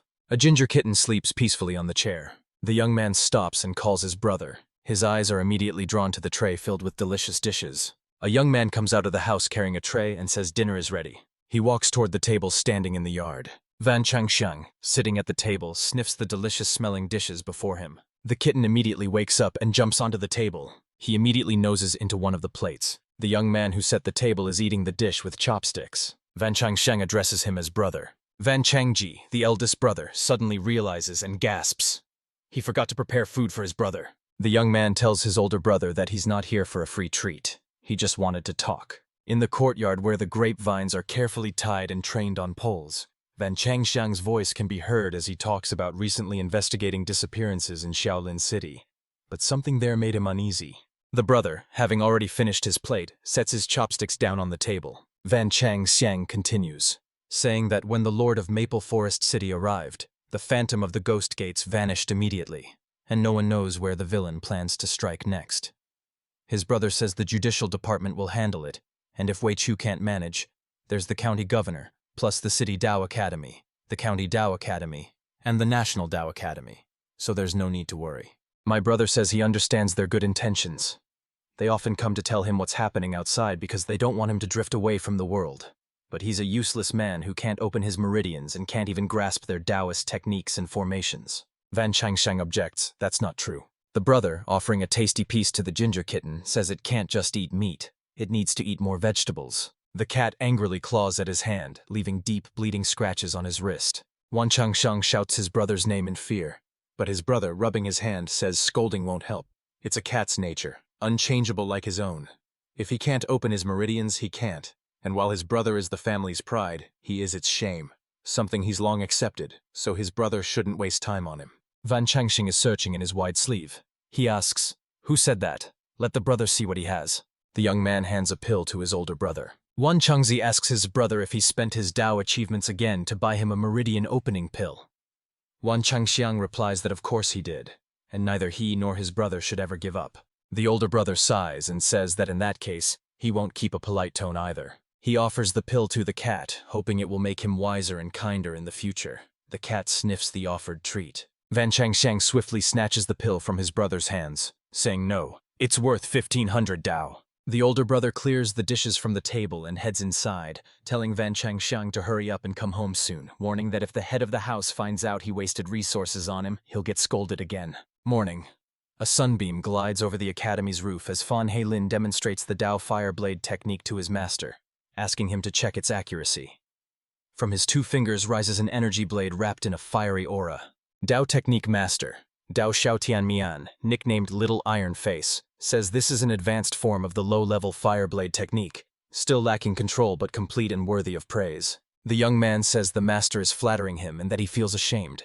It took him 53 days to successfully lay the foundation after opening his meridians, which he thinks is too slow. But the teacher advises humility, noting the fastest foundation laying in the Gillian chart is 41 days, and their teacher also needed 50 days once. Fan Heilin points to Zhang Wang and says he opened his meridians earlier, so why not let him try this Dao technique too? The man agrees, seeing the sense, and offers the young man a chance. Zhang Wang believes that weapons crafted by Dao techniques should outperform ordinary mortal ion weapons, right? In every fight, his sword lasts only a few rounds. But Dao techniques definitely can't fully replace weapons. Brother Li, a master of the fire sword technique, never parts with his ancient long blade. I wonder how powerful he is with it. He also wants a powerful weapon, but the simplest standard sword in the Dao Hall of Merits costs 500 merit points. Xiao Tianmian keeps calling the guy's name, urging him to show off his skills. Zheng Wang, startled, immediately stands up, and the man indignantly asks how he dares to daydream during his technique class, demanding a demonstration of the Fireblade technique before they deal with everything else. The young man shyly asks the master to forgive him, explaining that he hasn't yet laid the foundation, so he can't use Dao techniques. The teacher is outraged. He hasn't laid the foundation yet? Why isn't he paying special attention to this? Why, having embarked on the path of transcendence, does he not value it at all? The man orders him to copy the text Purple Void 100 times, and until he finishes, he must not attend his lessons. The master says the lesson is over and leaves, while the second brother tells Jiang Wan that he has offended Xiao Ironface. The 5th brother says this Dao classic is nearly 30,000 characters long. If copied 100 times, how long would it take the guy? Fan Heilin offers to help since he spends a lot of time writing anyway. He expresses regret that it turned out this way. The young man says he doesn't understand why the guy still hasn't laid his foundation. Given his past reputation, he thought Zhang Wang had done it long ago, and with a sigh, he wonders what this confusion is all about. Jiang Wang replies that it's nothing. He'll just rewrite the scripture. If he really can't continue, he'll bother them all, but for now, it's time to pick up his sister from school. The sign proudly declares that the tavern serves the best lamb dishes. There are plates of food on the table. Zhang Wang, sitting across from his sister, tells her that their brother wasn't lying. If she studies hard, he'll take her to eat lamb at Kai Shi's, and the girl looks at the food with admiration. Anan is eagerly devouring the meat. A young man looks at his little sister with affection, telling her not to rush when she eats and promising to bring her here more often once she studies well and stops getting warnings from her teacher. Still chewing, the girl asks, "Really? Were his teachers at the academy never angry with him?" Zheng Wang stays silent in shame, having just received a serious punishment today. He eats soup with no less appetite than his sister. The tavern is quite busy, but not all the tables are taken. The plates are empty. The girl, rubbing her belly contentedly, asks her brother why he's only eating soup and not the meat, and he says he's already eaten and isn't hungry. He asks the waiter for the bill, while the girl places another order. The man replies, "Everything will be ready shortly." Zhang Wang says he doesn't know what else she wants to eat, but he's out of money. The girl replies she's already full. This order is for him. She places her bracelet on the table as payment. My sister said she recently helped a classmate with homework, and in return she got a pearl bracelet. She hopes it's enough to buy food. The guy thinks the bracelet is too valuable and she should return it tomorrow, but the girl refuses, saying her classmate told her they have many just like it at home. Night has fallen. The moonlight illuminates a small house. Zhang Wang adjusts the blanket on his sister sleeping in bed, who mumbles in her sleep, the smell of meat. Quietly leaving the room, the young man thinks today is the 15th day of the 9th lunar month, the day of the trial in the illusory world of Taihu. He squeezes the hand and rays of light burst from between his fingers. Zhang Wang stands once again at the center of the yin-yang circle. He wonders, has the master of the green jade altar finally decided to challenge him? The countdown begins. 28, 27. The wheel starts spinning wildly. A small island with a boy standing on it rises into the air and soars upward. He sees another island approaching and thinks the opponent surrendered the first time on July 15th, and the second time on August 15th. Their islands collide. The guy shields his face with his sleeve, protecting himself from flying shards. Now that the islands have connected, it's clear how they formed like yin and yang symbols. The countdown continues. 9, 8. The enemy says he has been preparing for battle for 6 months since his last crushing defeat. The guy is counting in his head. He trained for 6 months, so 3 months before he first came here, meaning he's already lost 3 months. It seems the last fight cast a shadow on Zuo Guanlei, but that doesn't mean he'll win this time after a few losses. The countdown continues. 4, 3. The opponent says he recently mastered the remaining moves from the ancient 9 Swords treatise and invites the guy to try them too. Zhang Wang thinks it sounds powerful and wonders, is his opponent a student of the Confucian school? A single shout rings out as the young man soars upward, using the heavenly movement technique. Strong and powerful. The guy decides that to win, he must give it his all. Using all his Tao, he unleashes the purple chi of the east, resorting to the 5th form, the deception of intent. Their powers, forged into weapons, clash, and the guy's blade shatters. 2 forces are opposing each other. The opponent says we must relentlessly strive for self-improvement. Zhang Wang thinks he chose the wrong tactic, it just doesn't fit. The opponent wonders, is the 9 of Swords technique really that powerful? A voice sounds, "Welcome, new master of the blessed land Dronzer," as he celebrates his victory. The guy wakes up with a loud scream. He says he lost to the master of the green jade altar. Zhang Wang reflects. Though he knew he would lose, he never expected such a wide gap. He must prioritize laying the foundation. He is entering a state of meditation. The Tunten Palace, meridians hidden within the spine. He climbs the steps. Opening the door, Zhang Wang explains that unlike the illusory world of Taihu, the Tongtian Palace is a spiritual realm accessible to cultivators through meditation, housing 3 key elements: the Dao Yuan, the foundational formation scheme, and the true spirit of the Dao Meridian. The little worm asks the guy, who thinks Zhou Tian's star formation is definitely stronger than Glilian's, but he still hesitates to start building his foundation because of time. The Gui Noan formation in Zhuang State has 81 formation points, and based on this, the Holy Tian star formation diagram has a full 365 points, making its organization very challenging. Even with a perfect foundation layout, it still takes at least 6 months to reach the 9th rank. After this, to advance from 9th to 8th rank, you need to create 3 Dao spirals, and to move from 8th to 7th, 9 Dao spirals. One slow step means the next will be even slower, making this path too long. However, after today's fight, he suddenly realized that a short ladder is easy to climb but never reaches the clouds, while heavenly steps are hard to climb, but the only way to reach the top. The path of creation is a struggle. The sign of the establishment catches the eye of everyone passing by, the incense tower. 4 hands holding glasses reach out to each other. 3 named brothers and Huang Ajan sit around a table filled with various dishes, with girls fluttering around the 5th youngest brother and their companion. Wang Jiang and the red-haired giant focus more on the food, while Zhao Ruchen says that teachings emphasize self-development isn't isolation but requires full life experience, including drinking and enjoyment, and today young Master Zhao will pay for the most luxurious private room and the finest courtesans, with Huang Ajan warmly supporting his generosity. Zhao Ruchen asks, where is their 4th brother?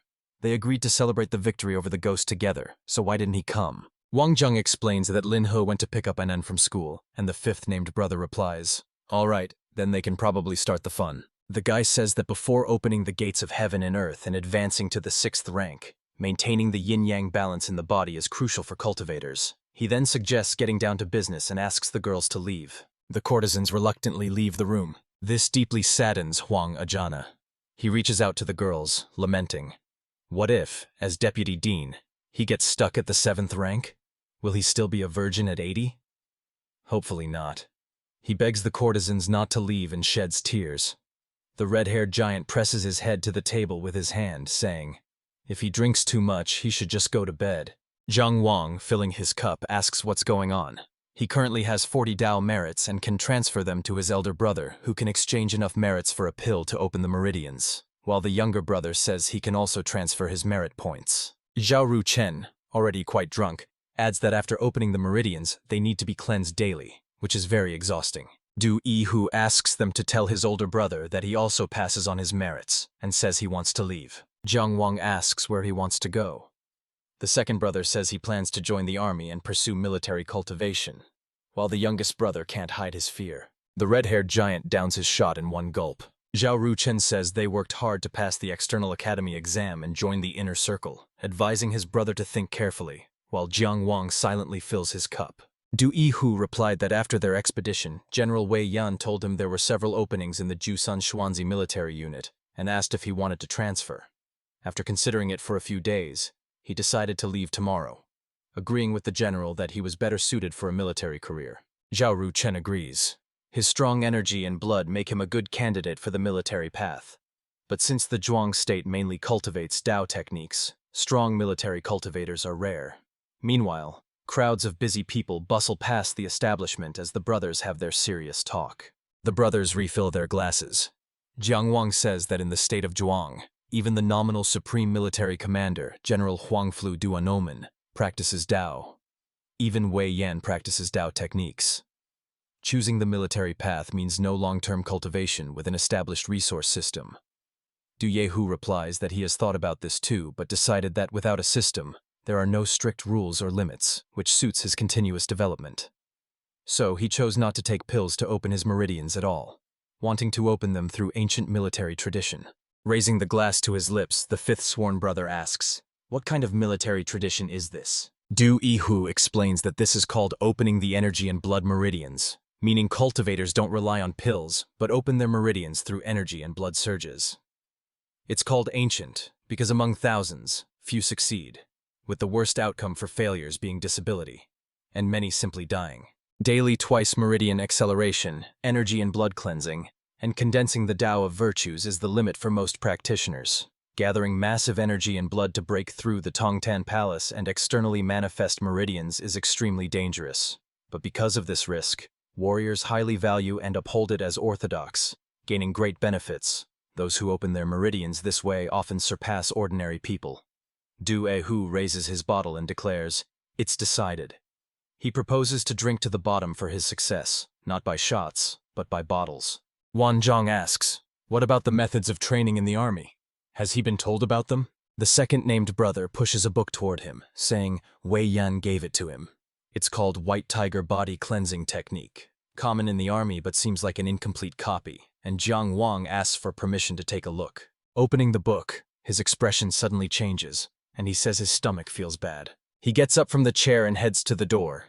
His younger brother asks if he's okay, but Huang Ajan, who has long been asleep with his head on the table, just replies that he's fine and will be right back after using the restroom. Jiang Wang steps into the hallway and closes the door behind him. Finding a quiet corner, he heads to the Dao platform and places his book on the table before him. There is no response to his request yet. Pages lift up and swirl above the table. He sees a ghostly tiger fighting a dragon as a voice says, remaining credits, 3,590. Then the fiery phoenix spreads its wings as the voice continues counting. 1,247 merits remaining. Before his eyes appears a giant turtle with spikes on its shell. The remainder is 190. Modeling is complete. The 4 spirits body cleansing technique has been obtained. He is surprised that simulating this cultivation method required a full 3,400 merits, almost twice as much as the Eastern Purple Chi technique. He thinks this makes sense since it's a military cultivation method, a true transcendental technique.